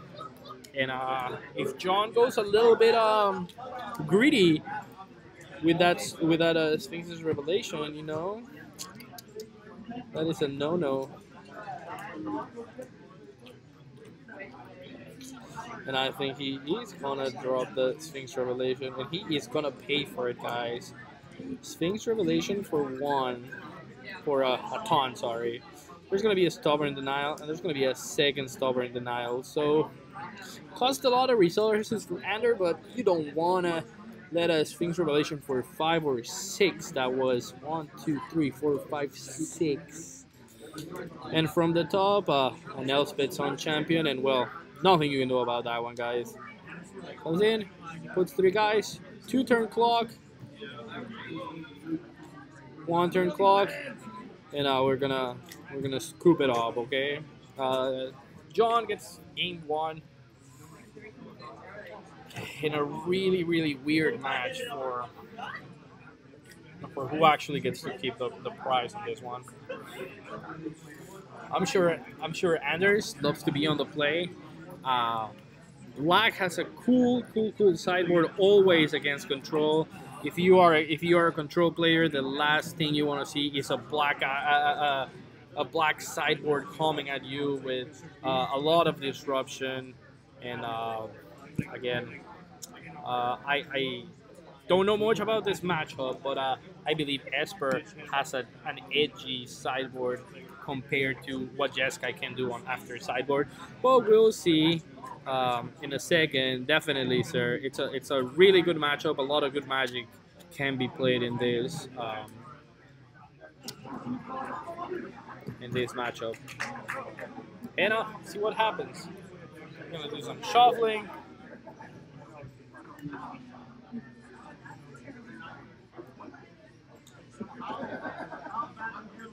Let me. Hey, John. I'm getting asked by the chat to tell you to not smile when you win, okay? Do not smile while winning. Yeah. Thank you, man. He won't smile no more. Thank you, guys.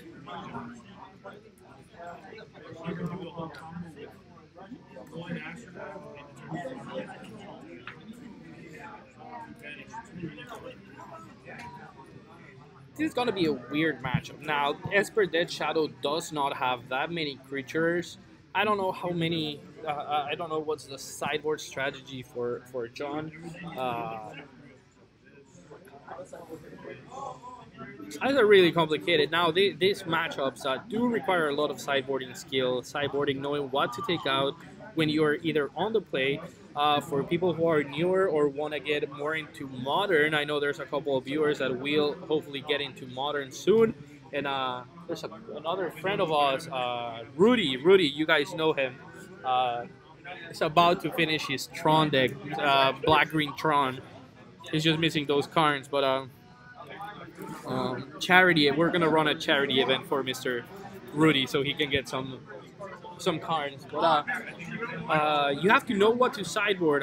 Some cards are not good on the draw. Some cards are not good on the play. Quick example of the Mana Leaks. I don't know if Jeskai Control could play Mana Leaks, but if you're a person who plays Mana Leaks on the play on the draw, you probably want to cut in your Mana Leaks. They create trouble. You're gonna always be trying to catch up instead of being ahead of the curve.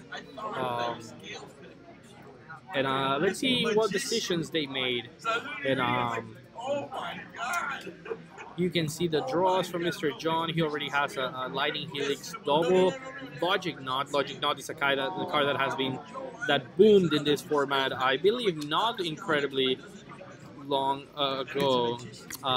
Any deck without Jace is wrong. Well, it depends what Jace we're talking about. In generally, yes, you're right. If you're not playing a Jace in general, you're partially wrong. But remember, we don't have Jace, Daddy Jace, until next Monday. So we're still doing right. If you're playing Jace the Mind Sculptor right now, you're cheating to begin with. So no. And I didn't pay attention. I think that Shadow Mr. Anders just took a mulligan. I think he took a mulligan on the play. That can hurt a Dead Shadow. He did took a mulligan. A good show at his cards. Thank you. And Jace, we're looking perfect, guys. This is the mastermind behind this plan. That is Mr. James. It looks great. All right. Just want to make sure you can see it all right. We're good. We're gonna do a brains. We're gonna do turn 1 shock. Go to 15 Thoxies. Standard opening for that shadow. Fetch land, lose 1. Shock yourself, lose another 2. Thoxies, lose 2. Suddenly you're a 15. You're points away from activating a dead shadow. You also have lost a fourth of your life, and you're in a rough spot. But now you have a really good look at what your opponent has. Good players, get into use. If you're getting into a more competitive venue, get used to writing those cards. You know, write what you saw and keep track. Some people are in the habit of even if they show you lands, picking what number or what like if somebody shows you 3 islands, you can even see like set number or something like that. If they play different islands, pros play the same island. In case they get to see your hand, they don't know if you played a land or you drew a land. A lot of people draw another land and play the land that they just draw, and they still give you information. You know, 2 lands for control. It's a tough keep. Another Thoxies. We're down to 13. Dead Shadow, it's about to be real, you know? He did draw a lightning bolt. Guys, we have lightning bolts. We have a lot of stuff. We have a lot of burn from his side. So now you have lightning helix and lightning bolt in hand with a snapcaster. Guys, these games get taken away from you so often by Dead Shadow, knowing that he's down to 10 already. He opts. That card should be put on the bottom, and we're gonna draw. And let's see, guys. There's a lot of damage coming from this guy. And again, he's 1 damage away from putting himself on lethal, guys. We know about a lightning bolt, we know about a snapcaster, and we know about lightning helix. So at 10 life, that's 8, guys, you know. At 9 life, that's 8. You have 2 turns to live. Tops 3 turns to live. So collective brutality only in 1 mode to discard, gets rid of that, and you can keep all your logic nuts, you know. You don't, unless you have 2 blue, you don't get to cast this. I'm surprised the collective brutality and went for something more, knowing that you have a couple of dead cards. Are ripped from the top is going to be Mr. Tassiger. Tassiger of the Golden Fang, a card that since the day it came out, guys, it has been an incredible card image. There you go, Tassiger of the Golden Fang. The day it came out, a little bit skeptical, couple of weeks.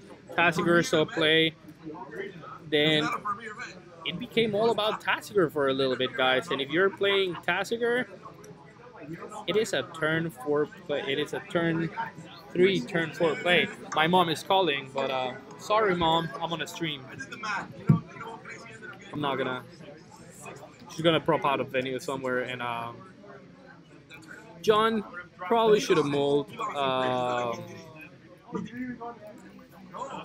Again, guys, if you have a couple of lightning bolts and a snapcaster, maybe the keep is worth it.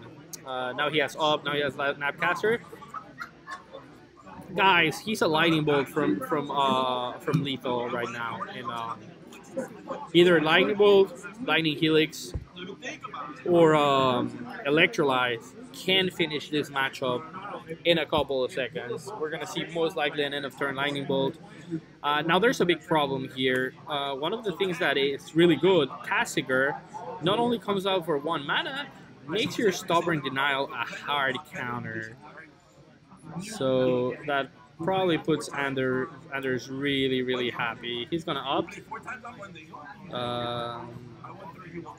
Decided to draw, and I believe it's a shock.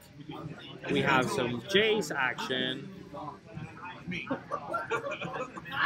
I don't think you remember. What do you mean? Bro, you don't remember? You don't remember okay, no, come out. Guys, 7 life. That is too close for comfort. Way too close. I believe the Snapcaster was discarded from the beginning. My bad, but I'm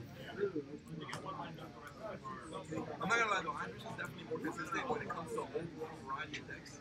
He's better. He's better than throw me a curveball, like go be anything, and I'm like, I don't know. no mistake from me, guys. He did discard that Snapcaster. That was the first card. Respect to the Snapcaster mage, you know.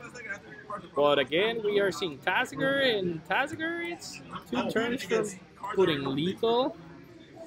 Most likely, we're gonna start shooting right now. There's gonna be some action from John's hand.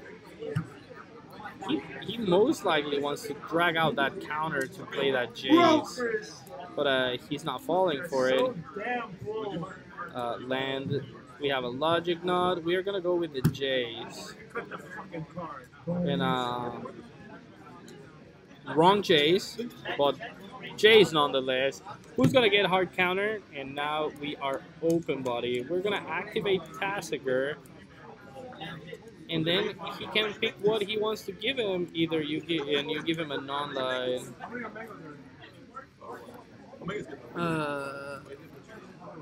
Bird, Mr. Bird. Que bola, Pablo. Who's Mr. Bird? How you doing, bud?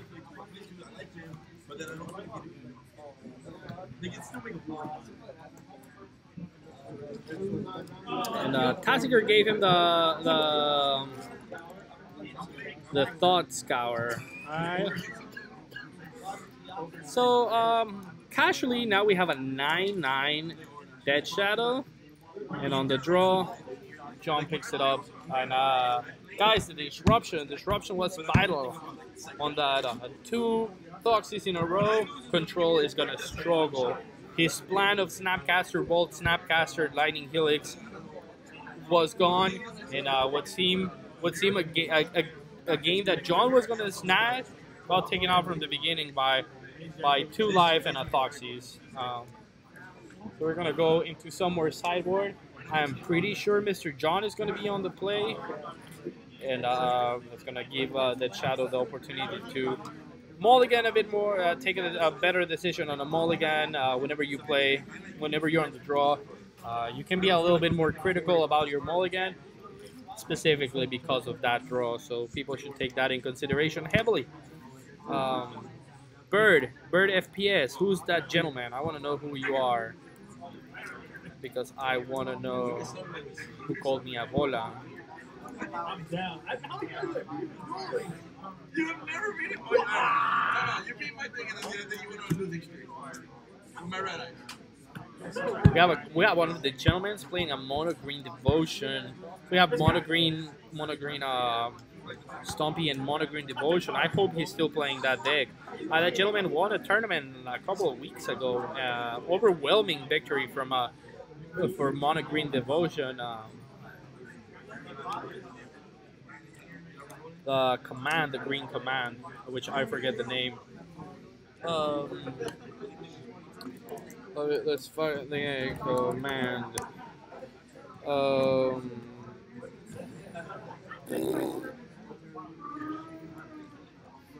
Primal command. There you go. The primal command. Interaction. Primal command. Eternal Witness. Primal command. Eternal Witness. Primal command. Eternal Witness. It's insane. So really strong. John did mulligan. John had to mull. Scry leaves it on top, and we see that he has 2 lands. He does have a... He does have 2 Snapcasters and the Opt. But again, Primal is the right answer. Well, why doesn't play by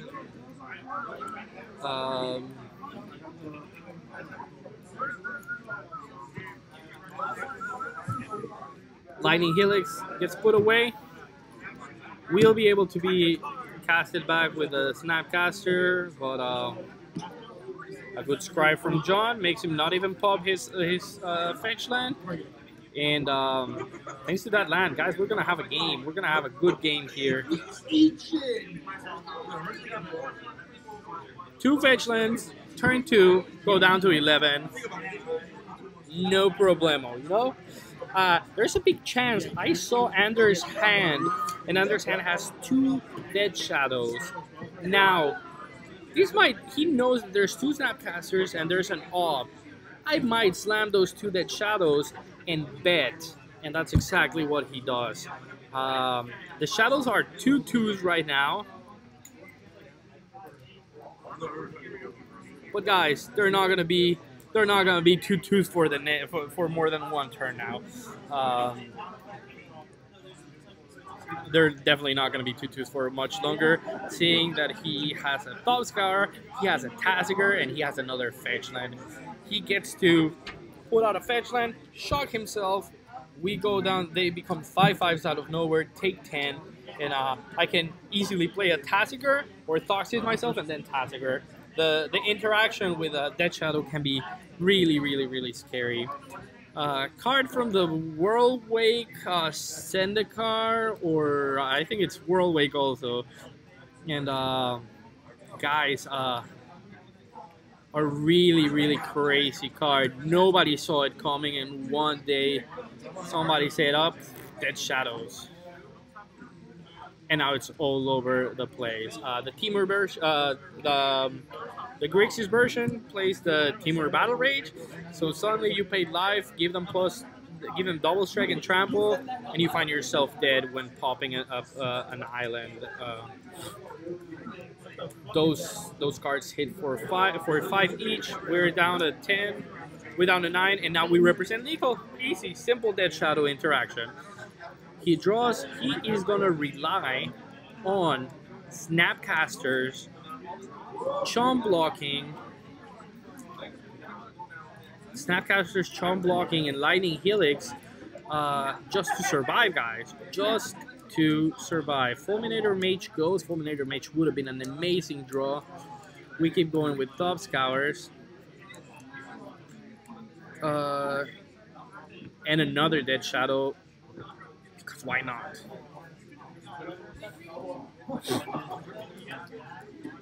There's another white card there that I didn't see. Yeah, it's Tassiger, it's Dead Shadow, and it's land. So we are gonna go to town here.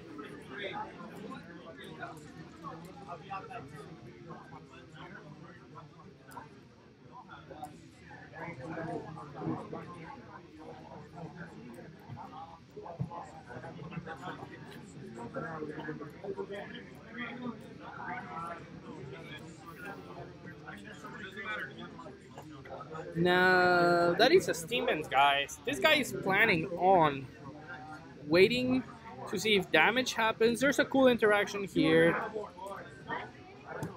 I don't know why Dead Shadow died.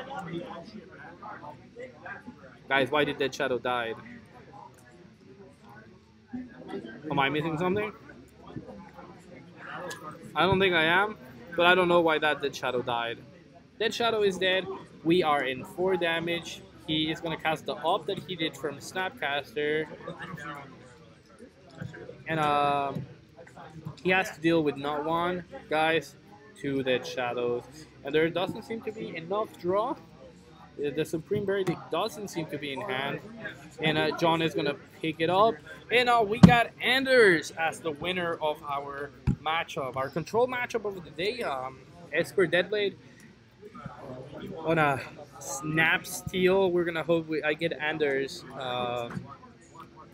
Anders in for a quick chat about his matchup, about his win. Puts him undefeated going into round 4. I believe we're playing 4, caught to top 8. We're most likely going to split top 8 because we're normal human beings. We have jobs and we have to be tomorrow at our job at 7 in the morning. Why not? But definitely we're gonna try to bring.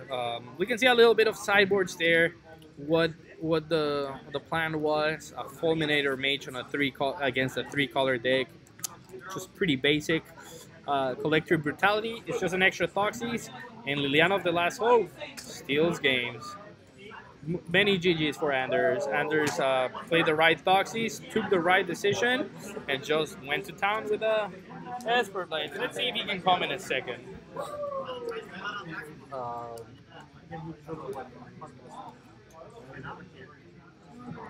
Really cool matchups to come. We're gonna hopefully get a little bit of undefeated action for their next round. Dead Shadow is so good. Indeed, it's a big issue. It's all over the format. So, you're playing black, you're playing blue, you're playing Jaces, or you're doing it wrong. If you're playing black and you're not playing Dead Shadow, you might be doing it wrong, guys. But again, I'm just a commentator today, not a Magic player. We're gonna try to bring Anders. Let me give you advice. Anders, you have to come over. You have to come and chat with me. Okay. Got it. I made him come. He has no option. And signature. John is sad.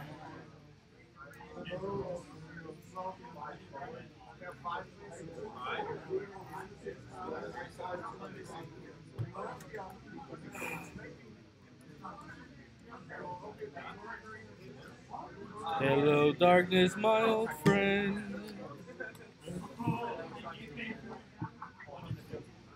Andres, what is the real name? Andres. Why did they make you put you Anders? Because they like calling me that. That's how they call you. Guys, many people saying how good of a matchup you did in calling GG. But man, game 3, well, that was obliteration. Yeah, he didn't draw anything. His hand was a questionable keep. We saw him do the scry. The third line was on top. He said, I'm fine. But he wasn't. He mulled the 6, and then I thought he's on the play. So that's kind of hard. It is really hard. What is he going to do? And as we and see... then I played 3 Death Shadows. John is really sad, guy. Look, I think John is sad. They're commenting how sad John is. He appeared in camera a second ago, and maybe a tear was rolling down his eye. He's probably crying. Maybe. He's probably crying. No, he's probably crying. He's probably crying? Yeah, no, not really. No. So, I'm commenting, and you turn to Fetchland again, casually put yourself down on to 10 life on turn 3 with 2 Dead Shadows. And I said, you might just slam the Dead Shadows and go for it. Dead Shadows, and I'm not playing this deck not to go to 5 life and just slam Death Shadows. If I get punished, I get punished. But that's why I'm playing this deck, because it's fun. It requires extra guts. Game 2, the one that you could not take home, we were following up. You were always one mana away from dying. You put yourself at 10 life. He had 3 damage. He had 9 damage on hand. You Thoxys again. You go down to 7. He has 6 in hand.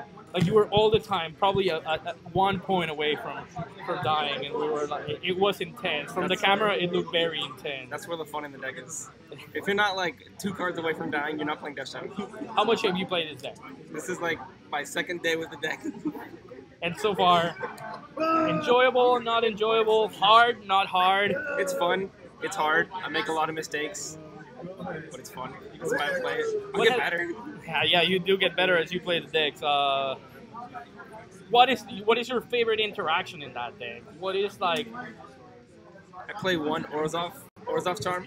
Ores of Charm. What's an Ores of Charm? Let's find an Ores of Charm. Return a 1 mana creature from your graveyard to the battlefield, so it gets back Death Shadows. Destroy a creature and lose life equal to its toughness, so it kills creatures and grows your Death Shadow. And return a creature from the battlefield to its owner's hand, so you can bounce back your Snapcaster Mage. So all the modes do something. I've yet to bounce back a Snapcaster Mage, but I have instant speed, resurrected like 10/10 Death Shadows. No one sees that coming. Definitely. I would fall for it. I would swing out, putting you at 5, and then take a dead shadow to the face. Definitely. Esper's not the best Death Shadow deck, but I just play because Lingering Souls is my favorite magic card. So Lingering Souls is my favorite interaction. My favorite interaction is pay 3 for Lingering Souls and then pay 2 for the same Lingering Souls. It is a crazy ability that has been on the format. Hello. Oh my god, forever. Did you win? Yeah. It is. And the third game I won 4. Really? But you still won? Yeah, Because of lifelink, right? I had 2 land, a cartouche, and Bogles. Wait, you're missing a good story. We mulliganed to 4 and won with what? Tell them how you won. 2 lands. Tell them. 2 lands, a boggle, and a cartouche.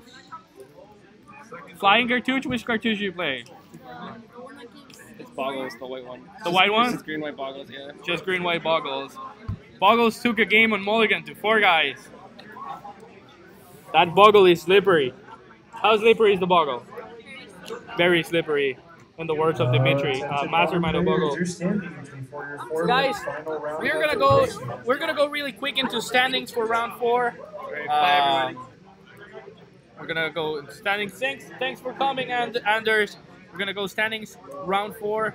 We're gonna figure out our matchup, and I'll be back in about 5 minutes for round 4 of Thursday Night Modern. This is Mirrodin Tech. We're at CoolStuff Miami. See you in just 1 second.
Ladies and gentlemen, we are back. I honestly doubt we have ladies. If there's any ladies, please say hi. You'll be my first female streamer. But gentlemen, we are back for a round 4 now. On round 4, we have 2 undefeated decks. Unfortunately, they're gonna split, so we're not gonna be able to watch them. One of them is gonna be joining him in the stream, commenting with me. MonoG Stompy. It's actually undefeated. And Grixie's Dead Shadow is also undefeated. The gentleman from Grixie's Dead Shadow might make us play a top 8, which I'm really happy. And right now we have Mr. Danilo. Danilo once again from Puerto Rico, playing Soul Sisters against Luis. Luis is playing Blue-Red Breach. Expect big guys coming out from that through the breach, you know? A deck that has been doing some roar lately, and again Danilo just an outstanding player, playing his deck of choice, Soul Sisters, with an incredible arsenal of unknown toys for this format. Louis popular for playing a lot of Jeskai. He used to play Jeskai control. He went through a Titan shift phase, and now he decided to go to Blue-Red Breach. Don't know much about the deck. We're gonna be seeing it in a second. There is gonna be a lot of hard hitters coming out from Louis out. Now, I'm sure that it's packed with counters, but Danilo, it's a player that most likely is going to have a lot of brain to time his spells for this counter. The record of the two players, these two players are at 6 points each. There's only 2 undefeated decks. These guys are fighting for entrance to top 8. We have a fast 1 mana Weenie, and guy gives you life whenever you use one of the Soul Sisters bar. And we're gonna go ahead and Wimbriss Heights. Wimbriss Heights has found not only a Gideon ally of Zendikar, which appears to be an ally of Zendikar, and Honor of the Pure. We are gonna go with the Gideon. Gideon is a stronger choice. I don't know if Danilo knows his matchup. I don't know if he knows fully his matchup, but expect a really explosive play from Louis anytime.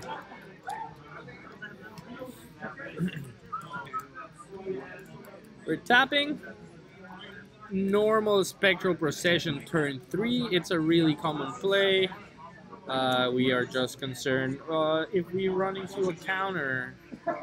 Now, I don't know if he put the Gideon, knowing that he has another Gideon in hand. But I think regardless, you have to run that Spectral Procession. Worst case, not the worst case scenario, you still control your Spectral Processions. But again, through the breach, Blue-Red Breach is moving as planned.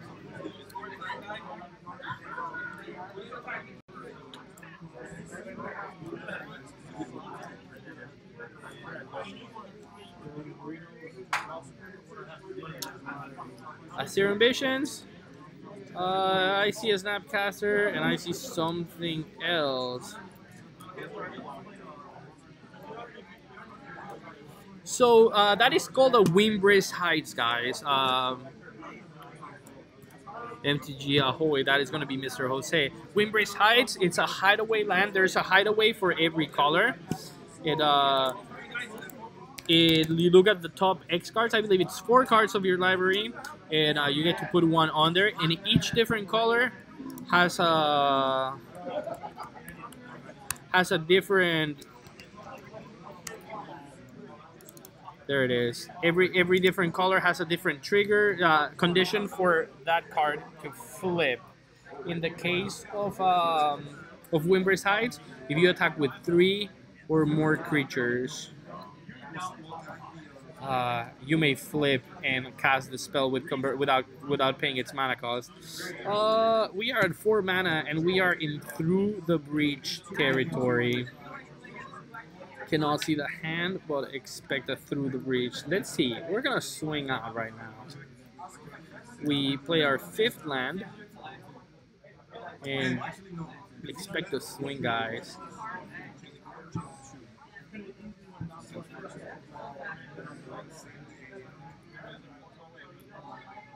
Before attackers, we are gonna go with an electrolyze to make sure that our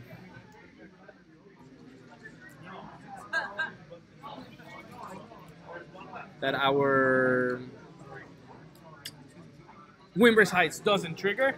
We put a Gideon, the new Gideon, and right away we make a token. As long as we have that Gideon, we are not going to be able to lose. There's going to be a Scry.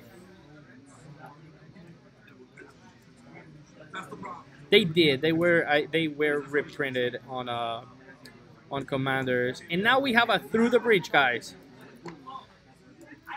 A Through the Breach and an Emrakul. Now that Emrakul comes in with haste, Annihilator 6. And now there's a tricky situation. We have Annihilator 6 swinging. That's a really cool interaction. I don't know how it works. He's actually attacking Gideon. Annihilator triggers, and you can pick to sacrifice the Gideon. If you do that, I don't know if the damage will go to you.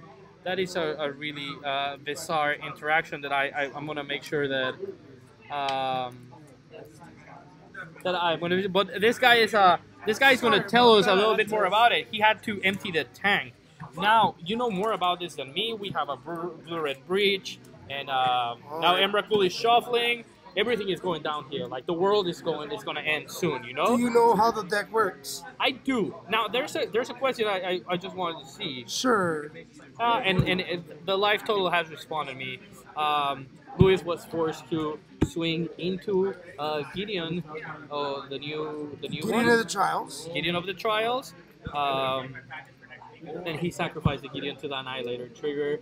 Nobody took damage. He did lose his Gideon, but hey, you have 4 lands right after an Emrakul hit.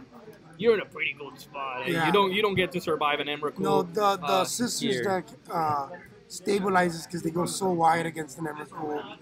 So he had to swing in just to get rid of that Chad.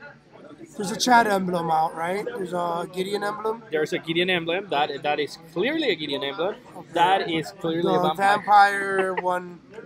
That's fine. I mean, he had to, but you know, when I'll tell you like this, people scoop to an Emrakul swing. I've actually won through those. You can. Guys, do not scoop, okay? Until your life total is 0 or you have 0 cards. Yeah. Until you're actually dead, do not scoop. It's a great advice. Yeah, whoever's, I can't read that name, but yes. That is Jose. That is one of our okay, Jose. Yeah, mill player. Yes. Well, we love mill players. We do, especially Emrakul. We don't. I love mill. I don't love mill players. Especially if you have an Emrakul. And I think we're gonna Through the Breach, guys. This might be a lot of fun. Yeah, Through the Breach is a spicy deck, people. Oh no, we're looting. We're looting, making sure we don't go deep in there. We have to get rid of that land with our ghost quarters. And the good thing about the lighthouse is that you can pitch unwanted Emrakuls and then reshuffle your deck. We just drew another Emrakul, guys. Alright, so vomit. And so we're gonna Through the Breach. Yeah, so Annihilator trigger. And you're gonna cry 1 on the stack. And yeah. Oh, dude, I'm just so pumped how I won my round 3 match. I never get to win against that match because it's so bad. You won against Merfolk. I won against Merfolk with Skylasher and Great Sable Stags. Guys, this person right there, that shiny person, it's a mill. I have the honor of being with the 2 undefeated guys of the tournament. Grix is that Shadow? Still? Yeah. And a MonoG Stompy. Look. The format is diverse, so obviously we need Jason Bloodbraid Elf. We need Jason Bloodbraid Elf so we can reduce it to 2 decks that dominate the format, and anything else you play and now we can play Magic. No, again, I- right? I don't think there'll be two dominating I decks. I, think think- it's just gonna be Bloodbraid Elf because like Bloodbraid Elf beats Chase. Yeah. Definitely, definitely. And You the know best what's- thing about Jace can it bounce Bloodbraid The Elf. thing is, like, okay, so like, the, Thumbs up. the funny thing is, like, Jace doesn't have Stoneforge to back him up. You know what I mean? It has But, But it has Squadron Hawk and it has Conquistador. No, If you we really can't want to go talk deep, Legion you wanna go Conquistador. deep, Don't do Guys, that. Legion Don't do that. Conquistador owning Modern. Here it goes. Absolutely not. do not do that. No. Conquistador But is going to Squad- hey, rule look, Modern. The return of I think Cobbly. Jace is horrible in Modern. Next season, we're going to get banned Conquistador because it broke the format, and Right? we're going to be like, Yeah. Emil, we told you so. Nah. But no, we're not. It's gonna be. I think like Jundex will go back to Lightning. Honestly. Lightning is an incredible card. Why wouldn't they? Lightning. Yeah, Lightning. Now you do have Remember, Mulligan. That was from like. No, you do have Mulligan. Yeah, but like, but- who says you can't But play that was the I know, you standard. can That ban. was the standard. You played Bloodbraid Elf into Lightning. If, So if you people just- start playing Chase, I would be playing Lightning. all day. Yeah. I did get to play a little bit of that era of John, and I remember matchup. Classic. I remember the mirror match is who cascades better. Yeah. Who cascades into That's that really what it lightning is. and And done. remember, they didn't have Colligan's Command back then. Yeah, they or didn't have Fatal Mulligan. Push, or, all those good stuff. So, Guys, blinding broken card. There it is. oh yeah, it's gonna if be you there don't in know a what second. Blinding is, that card is, Lightning is insane. I think it's, you know how like Electrolyze is like, what is it does, damage and draw? Lightning, I think, is exactly Rakdos. Yeah, it's exactly. Like, it's, you discard and you take damage. It's Lava Spike with Mind Rock. Like it's really, Yeah. really good.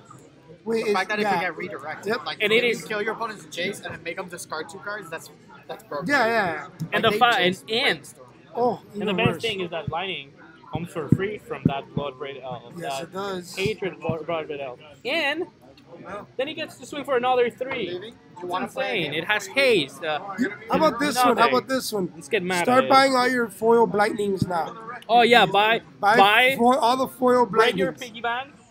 Buy Buy all foil the foil. blindings, Japanese, and Buy them from Alpha Investment. It's such a, no, it's such a like cheap uncommon that you're Yeah. gonna get no return investment on it. And you Even if can't people buy them play all it out. before. You can't buy all them out. Okay. They were common, right? uncommon. Uncommon. Oh wait, no, they're common from Shards of Alara. Yes, they are. Oh wait, no, not Shards of Alara. No, What's they're- the one with? What's the one that it looks like a shell? It's a symbol that looks like a shell because it's common from that side. No.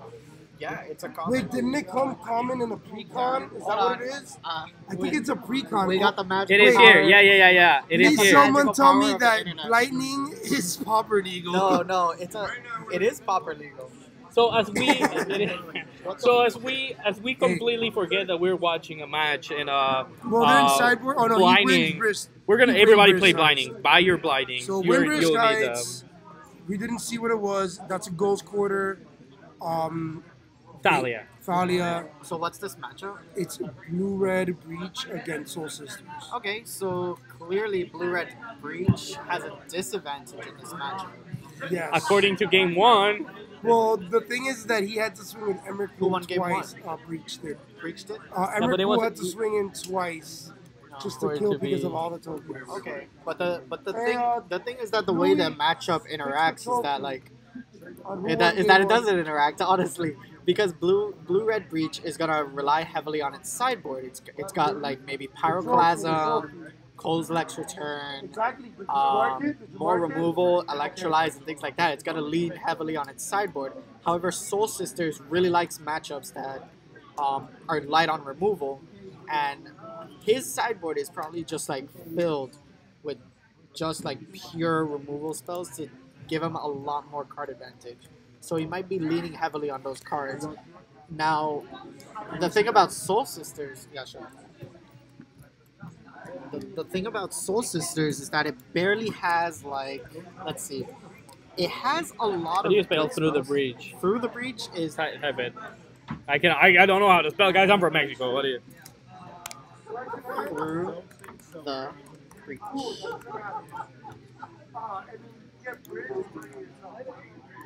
So There's through the card that spoil that brings Emrakul So and there's- cheating. The thing is that like Soul Sisters is mainly a creature deck game 1, and then it focuses up its sideboard game 2 into dealing with the unfair decks. Because remember, Soul Sisters does not want to deal with decks that are like a lot of removals. So it has a lot of counteracting cards in the white zone, in the white cards to counteract these kinds of cards. They have Thalia, as you've seen. They have Ruined Halo, I believe, is one of the key cards in the sideboard. They have Thorn of Amethyst, I've seen, and let's see, I can't recall any more cards from Soul Sisters. It's been a long time since I've seen we did saw him play turn game 1, and we saw stuff like Rest in Peace, which probably will not be decisive in this matchup, but it could affect. You know, you create enough, you get your first Embercool, gets exiled, never comes back. Yeah. I don't think so, actually. I don't think so. I don't think cards like that exile my opponent's graveyard are very good in this matchup.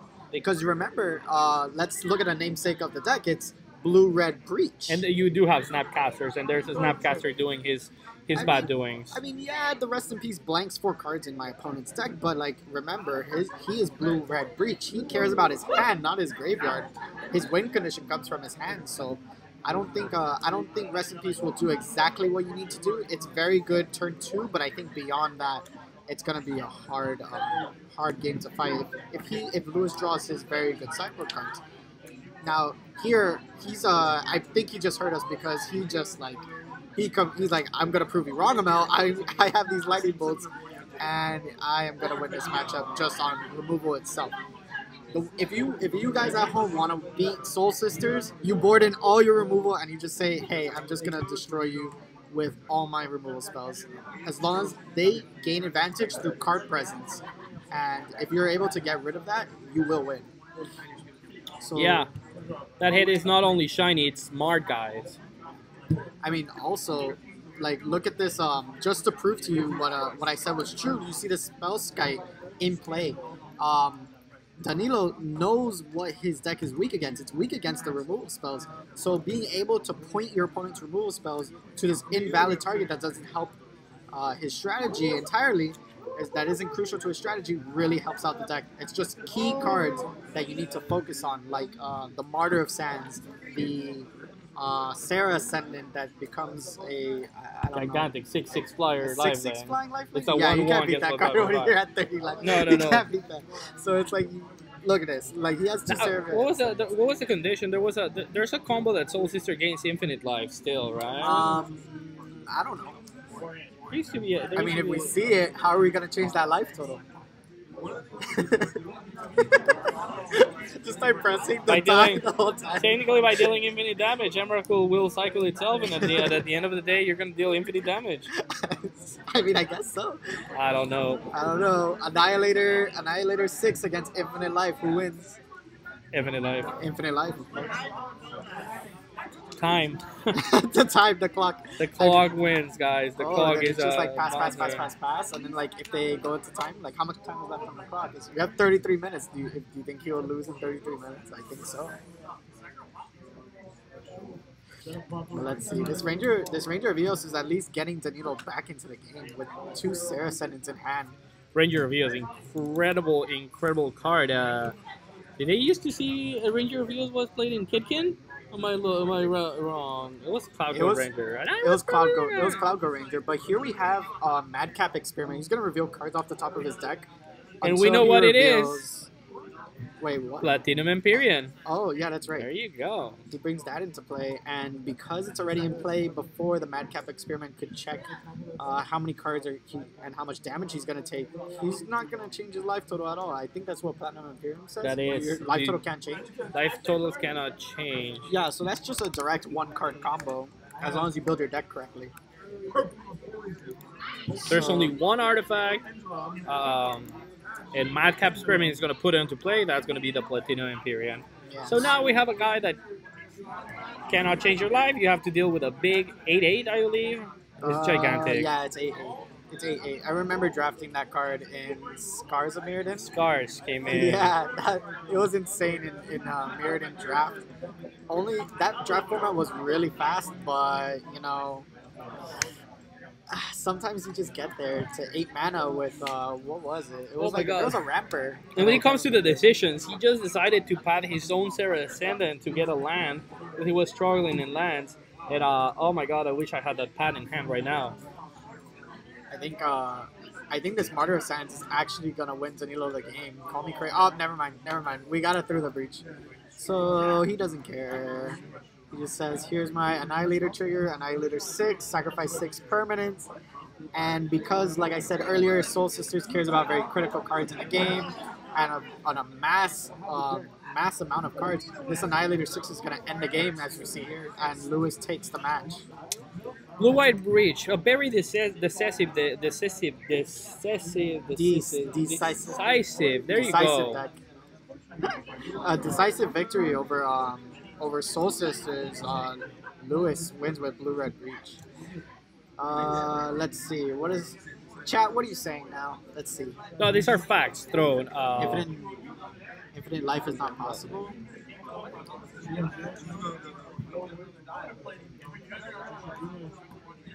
Who is Smeared in Tech? Yeah.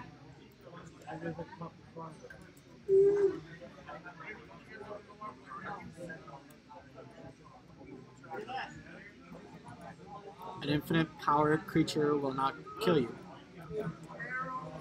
Actually, if I interpret the statement correctly, you have to call how much life. So it depends on. This is actually like a timestamp thing. So the way it works is that, let's say that I go off with a Kitchen Finks, like in the old Viscera Seer, Malira combo. Like a lot of people are very familiar with it. I won't go through the interactions because it's very boring, but in the end, you have to choose. You pretty much gain infinite life. So that means that you cannot gain infinite life. That's infinite is not a number. You have to choose a finite amount, but it has to be some number that you could think up. So let's say I say a Googleplex. I say I will go to a Googleplex life. Now, if my opponent creates a creature that says it'll become like an infinite power creature, I have to determine how big that creature is, and I will say it's a Googleplex +1, and then or some larger number than my opponent's life total. So then that's when you win. You actually will win with an infinite power creature to an infinite life total. It's not necessarily infinite. You must choose a finite amount. It's just about who blinks first, you know. So that's just to answer the statement if I see it. Yeah, you have to choose a finite amount, exactly. Yep. Guys, a really crazy match. Now we're gonna go to the important part of the night, which it's probably gonna be top 4 today. Top 4, yeah. Top 4. Because it's 4 rounds, yeah. Now, top 4. There's always one player who either makes us happy and we see more magic or ruins it. Are we gonna play today or are we gonna draw? Are we gonna play today? Yeah. I mean, we have a stream and we have magic cards, so. I mean, if I'm in top, I'll be honest with you, chat. If I'm in top 4, I never split. So, if I'm in top cut, I like to go all the way, and I'll tell you why. Because everyone gives me rag for this, but the reason why I never split top 8 is because I love this game so much, and all I want to do is chill at the end of the day and play some Magic. So I want to play the maximum amount of rounds possible. We are here to play Magic. We're not here to draw, because draw is bad. No, it's not that bad. We're just gonna keep playing. We're gonna keep playing. Thank you. We have more stream. We're gonna have at least 2 more matches. We're gonna have 2 more matches if he wins. Yeah, we're gonna have 2 more matches for sure. This gentleman here runs a Grixis Dead Shadow. Yeah. I play Storm, and we've been matched up a few times. We matched up. I have no chance. I did stole one for you, right? I stole a game from you. You stole one game. Yeah, I could steal a game. Steal a game, but let me see if I can bring Luis to tell us a little bit more about Blue-Red Breach.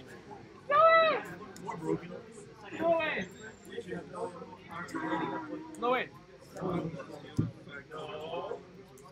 Dang it.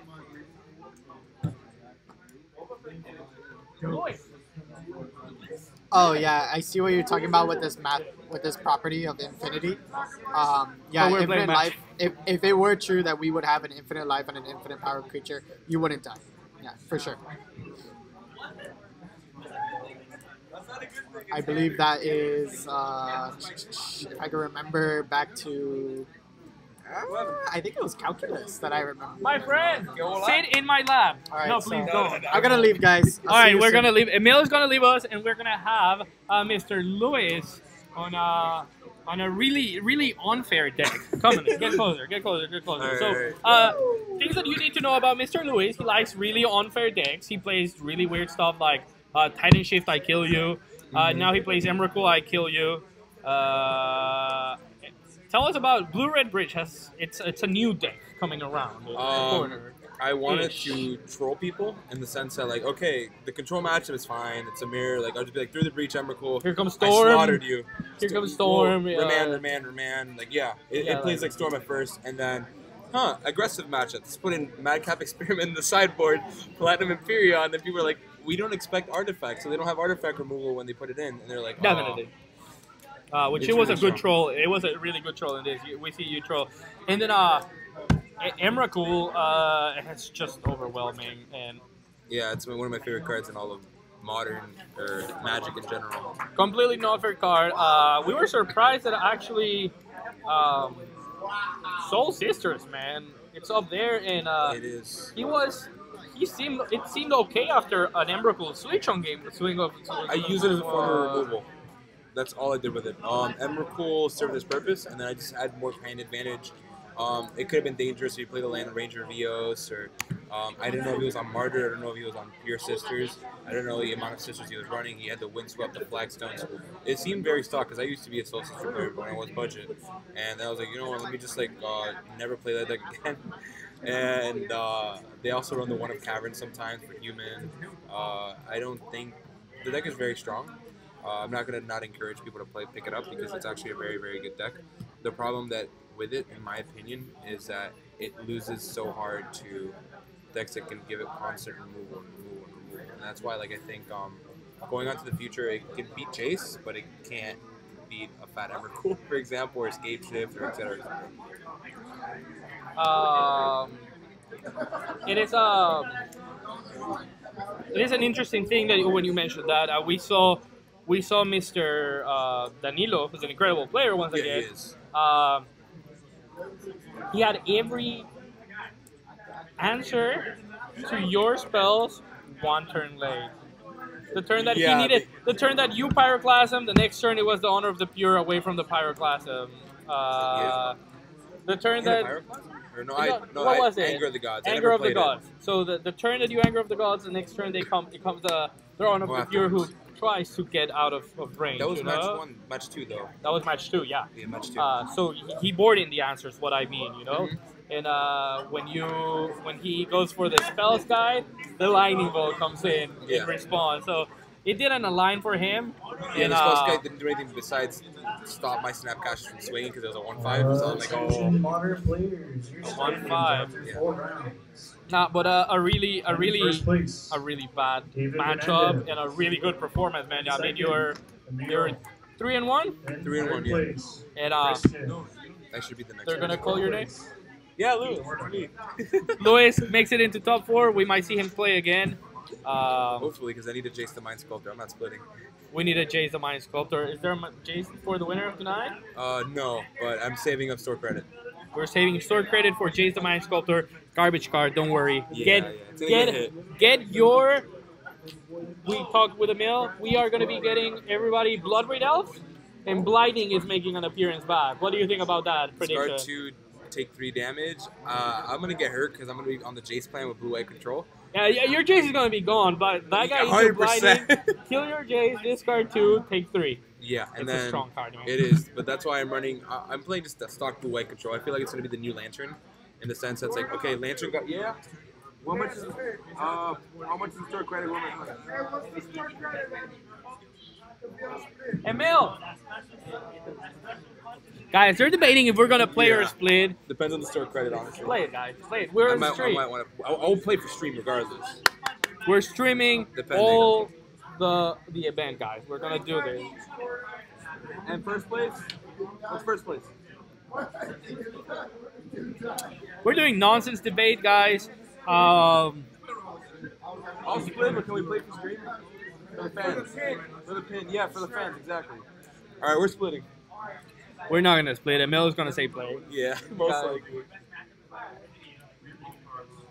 Emil is gonna say play. We agreed that on stream, so we're gonna play regardless of what this guy says. You said play? He said play.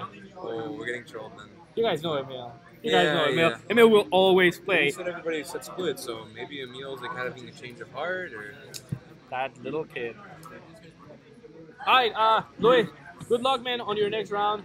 Emil, I call you Louis. Kill them.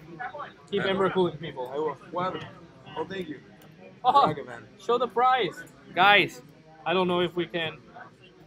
There you go. We're going to play this, but we're not getting sponsored. There you go. This guy is Ragabond. Yeah, we're not sponsoring this thing here. This guy is Ragabond. Comes from Miss Carrie Sev. 2-1 Monkey. Sneaky little bastard also. Yeah, I really hate Standard right now because of him. Standards, it's in a good place. It's just reds everywhere, so I don't think it's in a good place. I play, I don't like my deck. I play Gifted, the Gift deck, Pharaoh's Gift, and then I play Mono Black Aggro because it kind of counteracts it in the same interactions. So hopefully I'll do good at an SCG or something, or a BP. Yeah. Okay. Alright, guys, we're going to be playing for pins. Stand by. We're going to figure out our next matchup. And thank you, Louis, for coming. No problem, man. Be good, man. Take care.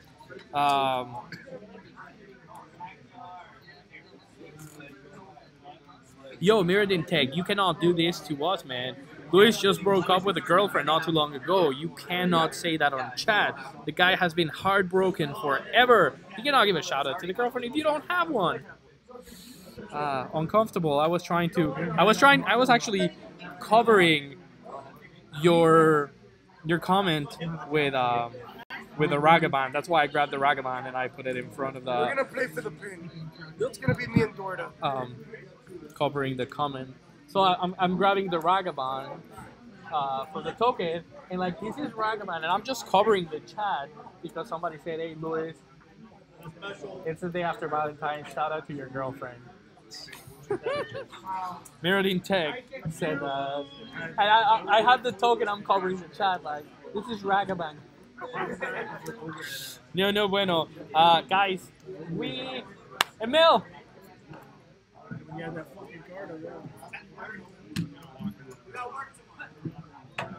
I gotta work tomorrow, too. Emil broke his promise. We are gonna have one more match, guys. This is gonna be one more match. Undefeated deck against Blue Red Breach with Lois. Again, these guys are gonna make me change the names. How uncomfortable, guys.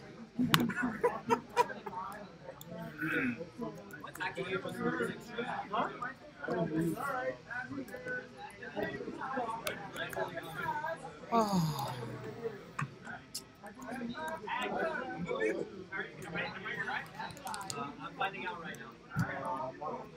I cannot type Blue Red Breach, guys.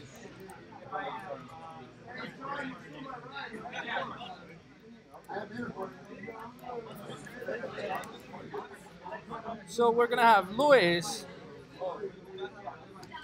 Blue Red. 1 second, I wanna set up something.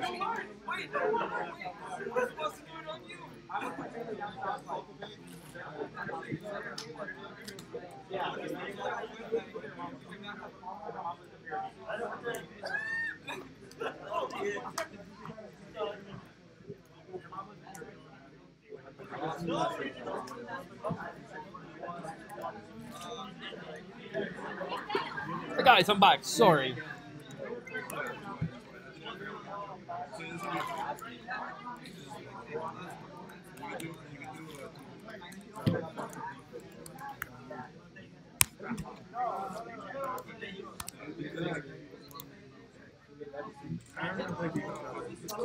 Alright guys, so this is how it's gonna be. This is gonna be round 4. Playing for the pin. That pin has been put in the middle. It's a Ragabond pin. And this is going to be a crazy matchup. Mono Green comes out of nowhere, guys. Suddenly, again, you're dead. You're going to see crazy spells. Welcome, sir. What's up? Not much. We're going into MonoG Stompy versus Blue-Red Breach for the Ragavan pin. MonoG is going to play some weird cards like the Dryad. Militant. Yeah, that's going to be good in the matchup. Dryad Militant, a 1-mana 2/1 that makes all your cards go to exile. Instants and sorceries only. Get exiled as you cast them. Yeah. And they go into the exile instead of graveyard. And Blue-Red Breach, an overwhelming, horrible deck that just... I mean, zero interaction, guys. You go to turn 4, Breach, Emrakul, you're dead. Turn 5. Turn 5. No Sabian Spirit, guys? No. It Boring. ruins the deck's consistency. Boring. Yeah, it's not all in on the combo. So, yeah. Sorry, guys. Not a fan. Yeah, I'm not a fan either. I feel like the whole matchup, what it boils down to is if David could race before turn 5. That's right. And MonoG Stompy does some... It does have some really fast starts, but, you know, without natural draw power or, like, a large, like, finisher, it falls flat. And we're going to see some key cards on the matchup, like he has on hand a Blossoming Defense, which is going to be crucial to shoot it in the right moment to prevent us from dying. So we start off with Experiment 1. Experiment 1. I'm going to start typing some cards in here so people can see what they actually do while my friend actually dies here. I'm alive, I'm alive. Not Experiment Crag, Experiment 1. Yeah. It could be an aggressive card, yeah. It is a really fast card. It comes out of nowhere, and it's really big, quick. Suddenly, this deck plays 2 guys on turn 2, you know, and like it's about to do. Turn 2, you normally see Weenie, and suddenly you're out of range. For the matchups that it's relevant, you remove 2 counters from Experiment 1, and he gets regenerated, and then you start all over again. The regeneration is nice. Really nice, I would say. So. Here he goes. Oops. What are we saying? Experiment 1. Experiment 1. Now, Experiment 1 does not trigger of itself, but here comes the Dryad Militant. Or at least I hope so. Yes, he does. Yeah, okay. And now we have 2/2 swinging for 4 next turn. Take 2 to begin with. And the Dryad is very relevant in the matchup. Not a powerful turn it's 2. Nah, he's the type to set up big turns. Yes. Yeah, I have a lot of experience playing him. So this deck, if we don't see like Bolt, Snap, Bolt, we're gonna see a big swing soon. Okay. I guess he doesn't. He's revealing he doesn't have Snapcaster Mage, because otherwise it wouldn't make sense. And we're most likely gonna see Strangleroot, guys. That guy's a popular one in here. We're going with the Avatar. Another big guy. Yeah. Get in for beats. Avatar of? That's 5. Avatar of... Parish? No, it's not Parish. You're thinking of the white one wrong. Avatar of the Resolute or something. There you go. Avatar of the Resolute. Yeah. Just a weird day. Guys, you're analyze this deck and enjoy it. You're never going to play against it. Here we see the Blossoming Defense. There is the Blossoming Defense, right where we needed. It was going on the Avatar? No, it was going on the Experiment 1. On the Experiment 1, and guys, I know. really, really decisive. You're going to see a decisive turn. Decisive turn, there you go. Louis in a really bad spot. He's getting hit for 9 next turn, putting down to 3. Assuming he doesn't have Pump in hand, which I usually do. Assuming that he doesn't have a Strangleroot, guy, it's a great card. Vines of Basswood. And Vines of Basswood. Yeah. Puts it at lethal. And, quick game. Just like we talked about, racing before he combos off. Done, guys. If he doesn't kill by turn 5, he gets killed back. Yeah. Done. I don't think this deck can come back from Annihilator 6. No. We saw White Winnie's Soul Sisters almost come back, but a really prompt second Emrakul finished it really fast. And we're gonna see the sideboards now. The sideboards from this mono green, they have really cool things. There's a Great Sable Stag, which Yeah. the card is fantastic and beautiful. David was my round 3 opponent. Great Stable Stag is like a 3/3 for 3. Pro blue and black. That's it. Wrecked me. Done. I lost that 1/2. He also has the 2-drop Pro blue Sky Swallower. It has flash. Really good. Has reach also. Yeah, has the reach guy also. has reach. It ate up a Flash Lord. Pro blue. It ate up a Lord. I got wrecked, man. Really crazy card. Turns out a mono blue Yeah, deck a lot of cannot blue. be Pro blue. Who knew? Who would have thought? Yeah. Island Walk didn't came in. No, I didn't rip the seas, man. Oh my god. That was my only out. Because I had a bunch of power on board, but I can't swing through Pro blue. Like, that's just a losing strat. You definitely can. Preview the pump card. That was what we saw for Vines Lethal was of Vines of Basswood. Basswood. Vines of another super unfair card. Unfair. Notorious for being an infect. 1 mana. Target creature can be target of spells or abilities your opponent control. And if you kick Vines of Basswood for another mana, +4/+4. So 2 mana +4/+4, hexproof. All day. Insane, guys. Yeah, so that's it for David's sideboard. I talked about Louis' sideboard strat earlier. So you see that card? That's a Madcap Experiment. We know about. We just saw a Madcap Experiment saw it last coming round? in and revealing the Platinum Empyrean. Yeah, that's what we're gonna see. Because Louis needs to turn faster WinCon, and Platinum Empyrean just says no, you can't kill me. Now, on the real world, Mono Green is suited perfectly to destroy any type of artifact. But David does not know about that unless he... I think he's savvy enough of a player, unless he's not thinking about it. Or But- he saw through the matches that, hey, there's a Madcap Experiment into a Platinum Empyrean. Yeah. In which... he definitely should be thinking about it. He should. Stuff like Crows and Grape or... I could imagine he could have even the acidic slimes could be good sideboard. It could be good cards for a modern sideboard, giving Trons in a 3-color deck. So I'm gonna figure out what happens in just 1 second. Oh, you want to know what he actually has for artifacts? Yeah. He has a 2-drop instant, Unravel the Aether. You know what that card does, right? Pull it up. It's super funny. It says put a target artifact into the owner's library and then shuffle. Yeah. It is so funny. Yeah. Unravel the Aether. Yeah, that card is hilarious. The card is great though. It's a really fun card. It good flavor into it. No, I like it. It's pseudo removal. Yep. You cannot bring it back from your graveyard to your hand. Nope. You cannot You have to Academy draw it. Ruins it. You're gonna have to go dig for it. Yeah, man. And That's why I never keep one-landers with Vial against David, because I know he might have that.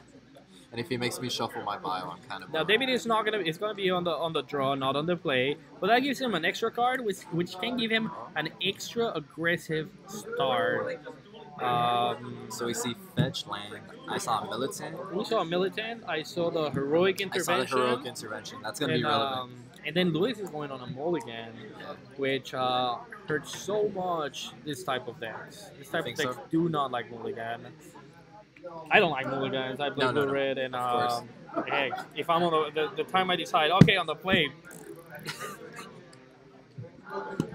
is the other match happening on camera? That is actually the only match. The other two people drew and left. They decided not to play. It was me and a Grixis Step Shadow player. We got work in the morning. We just wanted to go home, to be honest. But they're playing. And why are you still here? Oh, I'm joking. No. Please stay. Please stay. David is hitching with my ride, so I'm waiting for him. And he wants to play for a grown-ups playing for a pin. Yeah. A monkey pin. hobbies, you know. Hobbies. Now we start with Luis on a Colorless land that land. does nothing absolutely for him. Oh, We're gonna have a Dryad Militant who's gonna stop any Snapcaster interaction and take 2. this is looking Now so Luis is mana screwed, and Yeah, he doesn't have a land Luis is not taking the pin home with this type of Doesn't look draws, like- guys. No. And David, it's in his magical place where he can do whatever he wants. He's gonna play the most aggressive hand possible, and Yeah, man. Any aggro player knows as soon as that control player misses a single land drop, spit you it just out. go in, man. Yeah. That's your best shots for winning. Because, you know, once they start hitting their land drops, their grip is full of those cryptics, board wipes. Andrew Dovell. Andrew Dovell. You're calling Andrew Dogo. Oh, that's the stag we were talking about. Oh, there she go. That's a great Sable stack. Man, do a close-up of that stack, bro, so people see how pretty it is. Look at that, guys. That is and foil. Foil. Such 3-3 for 3, charm. pro 3/3 for 3. Okay. Pro blue and black. Found the steam vents. Not steam vents, but Tarn. You can unshock yourself because you're dead. Yeah. We're gonna try to opt Sir Ambitions.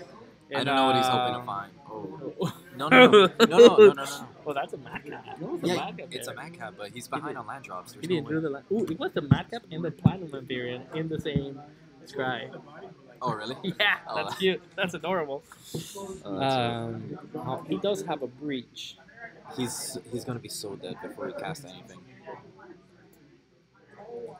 That's the experiment one is a 3/3.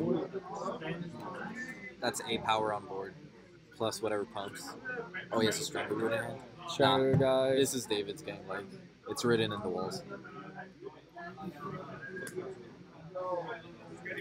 He got way too greedy with the hands. Yeah, pump. Yeah. Hey, guys. Turn 4. Twice. Mono green. Faster than Stompy stops completely. It wasn't even fair. Like the interaction. Yeah, a bad mulligan and a bad decision. Don't keep those hands. Don't keep those hands. Let's see if after they discuss what they should have and they should have not done, David is gonna claim his prize, the pin, by picking up the pin. We're gonna wait that moment. It's like better than the Super Bowl picking up the cup. The pin, guys. Closest we get. Yeah. I cannot say Super Bowl. I think on stream. The big game. But bro, claim your prize. The dream. There you go. We're claiming you our wanna prize. talk about on camera? We're gonna claim our prize, and a grown man being excited about a pin has obtained a pin for of a monkey against a deck that never had a chance. I don't know how we are fans of this game, but we love Magic. This is modern in a nutshell. Sometimes this is modern in a nutshell. Sometimes you have those rock paper scissors. Yep. And sometimes a random deck like MonoG Stompy just wins the whole tournament undefeated. So, ladies and gentlemen, let's get Mr. David in here. Okay. Okay. Guys, we're already doing ultimates with Jace just playtesting. This is annoying. Yeah, I'm gonna go ahead and get ultimated by Jace. Be right back. Yeah, while David is excited about a spin. Hopefully he comes soon. All right. Guys. It was a fun night, guys. Let us bring... David, you have to come on over, bro. So guys, we had that was a little night of modern here at CoolStuff Miami. You definitely should be. There's a lot of people willing to teach you and figure out how to play these modern matchups. That they can get really crazy. You can play really hard decks. You can play really easy decks.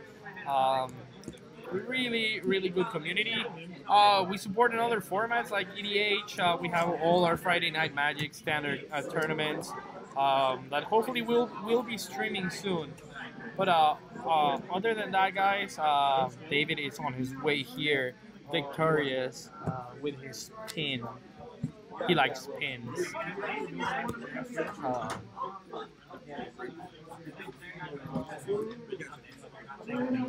We don't have all day, David.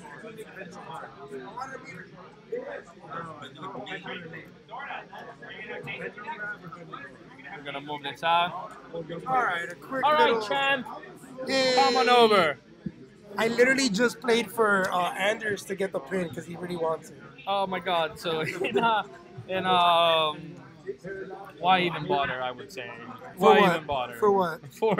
For what that match was. Well, okay, so... If you would have told me this was going to be the match, we would have not even streamed it. Just call it like, hey guys, it's going to be boring as hell. We can just go to bed. This is the thing. He kept the bad one. Two bad ones. Two bad ones. When he fetched for a blue and didn't even get a bolt, I knew it was game over for him. I don't really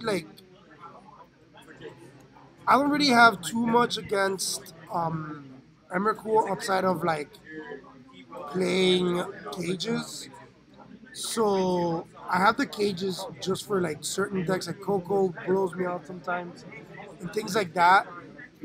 So I brought in the cages hoping to stop his Emrakul, but I wasn't sure that he was gonna switch to the Madcap or not. So I'm like, cages are good regardless. So I brought in cages, hoping that I can stop him from like killing me with his artifact guy or an Emrakul and just force him to play the control because they're really a combo deck. So I figured let him just try to 1-for-1 me or electrolyze me or board wipe me in some way, shape, or form because I have prompt spells and my creatures are pretty resilient to certain board wipes. It could be a match that can turn to his favor, but I won 2-0. Yeah, we're splitting price support. So yeah, like I can survive some board wipes, but I can't survive two. Electrolyze really hurts. I did something that I normally don't do, and I took out the aspects against him in game 2 because I was on the draw, and I figured I needed the cages against him, and then if I lost game 2 and game 3, I would know what to bring in for aspect or for the What are the cages unravel. for the people? Grafdigger's Cage is a 1-mana artifact that says creatures and spells can be cast from graveyards, I believe. And I'm still on time for a second. Just want to thank you guys for commentary. No, I want to thank CoolStuff for letting us have it. Yeah, and CoolStuff, you rock. They just thanked us for doing this for them, and we really appreciate it. In fact, guys, stay right there. I'm gonna come back and I'm gonna crack a pack for y'all. So I'll be right back. All right.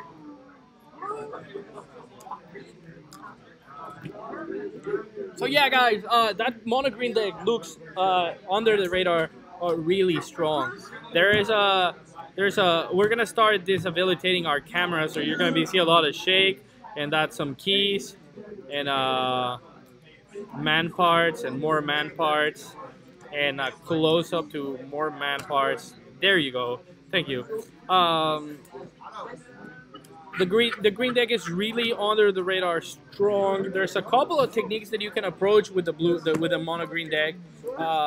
There's a mono green devotion which abuses Nykthos and other several color cards, like multi green mana cards like Burning Tree, Emissary, and the Willful Silky to create a ridiculous amount of mana, and then you just have Titans, Primal Commands, just really big things coming at you, including they call it mono green devotion, but it actually uses red to bolt people out with a I forgot Kessig Wolfron. There you go, with a land called Kessig Wolfron that gives X and trample. But an incredible deck. In the case of this one, it doesn't rely on its devotion. It just relies on Experiment 1, Dryad Militant, Strangleroot Geist, and little creatures that, when added you suddenly Sorry for jumping out you of there. suddenly are at 0 life. We have Mr. David back, and he decided to crack a pack of what Iconic. is If they had Eternal Masters, I would have gotten that one iconic and try to masters, hit guy. $12 uncommon, but that's not the case here. So, oh look, a Patriarch's Word. That's a decent card if you want to build that archetype. It is not, but well. We got Borderland Marauder. I love drafting red aggro decks. Gilded Strike is good. Netcaster Spider. Sideboard is great. The Drake is okay if you want to build like an aggressive Rakdos deck. I mean, it's a big creature. It's okay. The green-white counters deck is actually low-key good in that format. This card is really good if you're building the deck. Best card in the world. Here goes Fog Bank. A Guys, lot of people love this card. Guys, this is the way to solve issues. This is an issue solver. Yeah, here. you just bolt it. No, it did So not bolt the on the mere, format. the mere Aqueduct. The mere Aqueducts. Wait. Oh my. Oh, that's so cute. I know. Guys, Lizard Spectre. It's a pretty. Is that the one that cares about snow covered? I forget. no. No. Okay. My rare was a Lotus Cobra. Lotus Cobra, Low-key guys. good. There's Pretty good in actually, Commander. did you saw that there's also under the radar Modern deck with blue-green. There's a blue-green Turbo Land making its way Yep. back to the scenery Yep. with the new Jace coming on band. There's gonna be some cool stuff, and then my foil is not the silver dragon that everyone wants to get foiled, but it's a six. It's his scion. a 6 mana 4/4 flying that you can play in any deck. I mean, if I want to rip for value and draft for value, the Lotus Cobra, it's still a good pick. It's rare? Limited, it's rare. How did it's rare? This used But to I be a really, mythic. but the thing is that I really enjoy the 2/3 flyer. Yeah, I think I'm going with the Lotus Cobra. Lotus Cobra, guys. This Lotus Cobra Really good. destroyed, dominated the format for a little bit. Oh, yeah, Mythic it was- Band. We were playing Mythic Yes. Band, remember? Yes. Oh my god. This card's really good in Commander with fetch lands too. So Oh, I that think card we're is gonna close off the stream now. I want to thank Pablo for doing this. Pablo really, I can tell Pablo enjoyed it today, right? Oh my god, I love this. Yeah. I know you enjoyed it last week, so hopefully if James comes next week, we can do it again, and I'll take the helm if you want to play. But we'll be back, I believe, on Saturday at Play Live, and I'm not sure if they're streaming for Mirrodin on Sunday for a Legacy event or not. But either way, we're gonna sign off, and on the stack, I'm gonna cry one, and we're gonna say goodbye. So everyone, see us next week. Pablo, thank you for everything. Guys, thank You're you. great. Thank you for Meriden Institute of Technology. Yes, the number 16 school in number 16 community school in Out all of of Meriden. 15, right? Out of Meriden. All of Meriden. In all of Meriden, Yes, ranked yes. one of the best Yes. techs at Meriden, guys. So we'll see you guys soon. Thank you so much. See you guys. Thanks to CoolStuff. Thanks to Meriden. See you next week. Bye bye.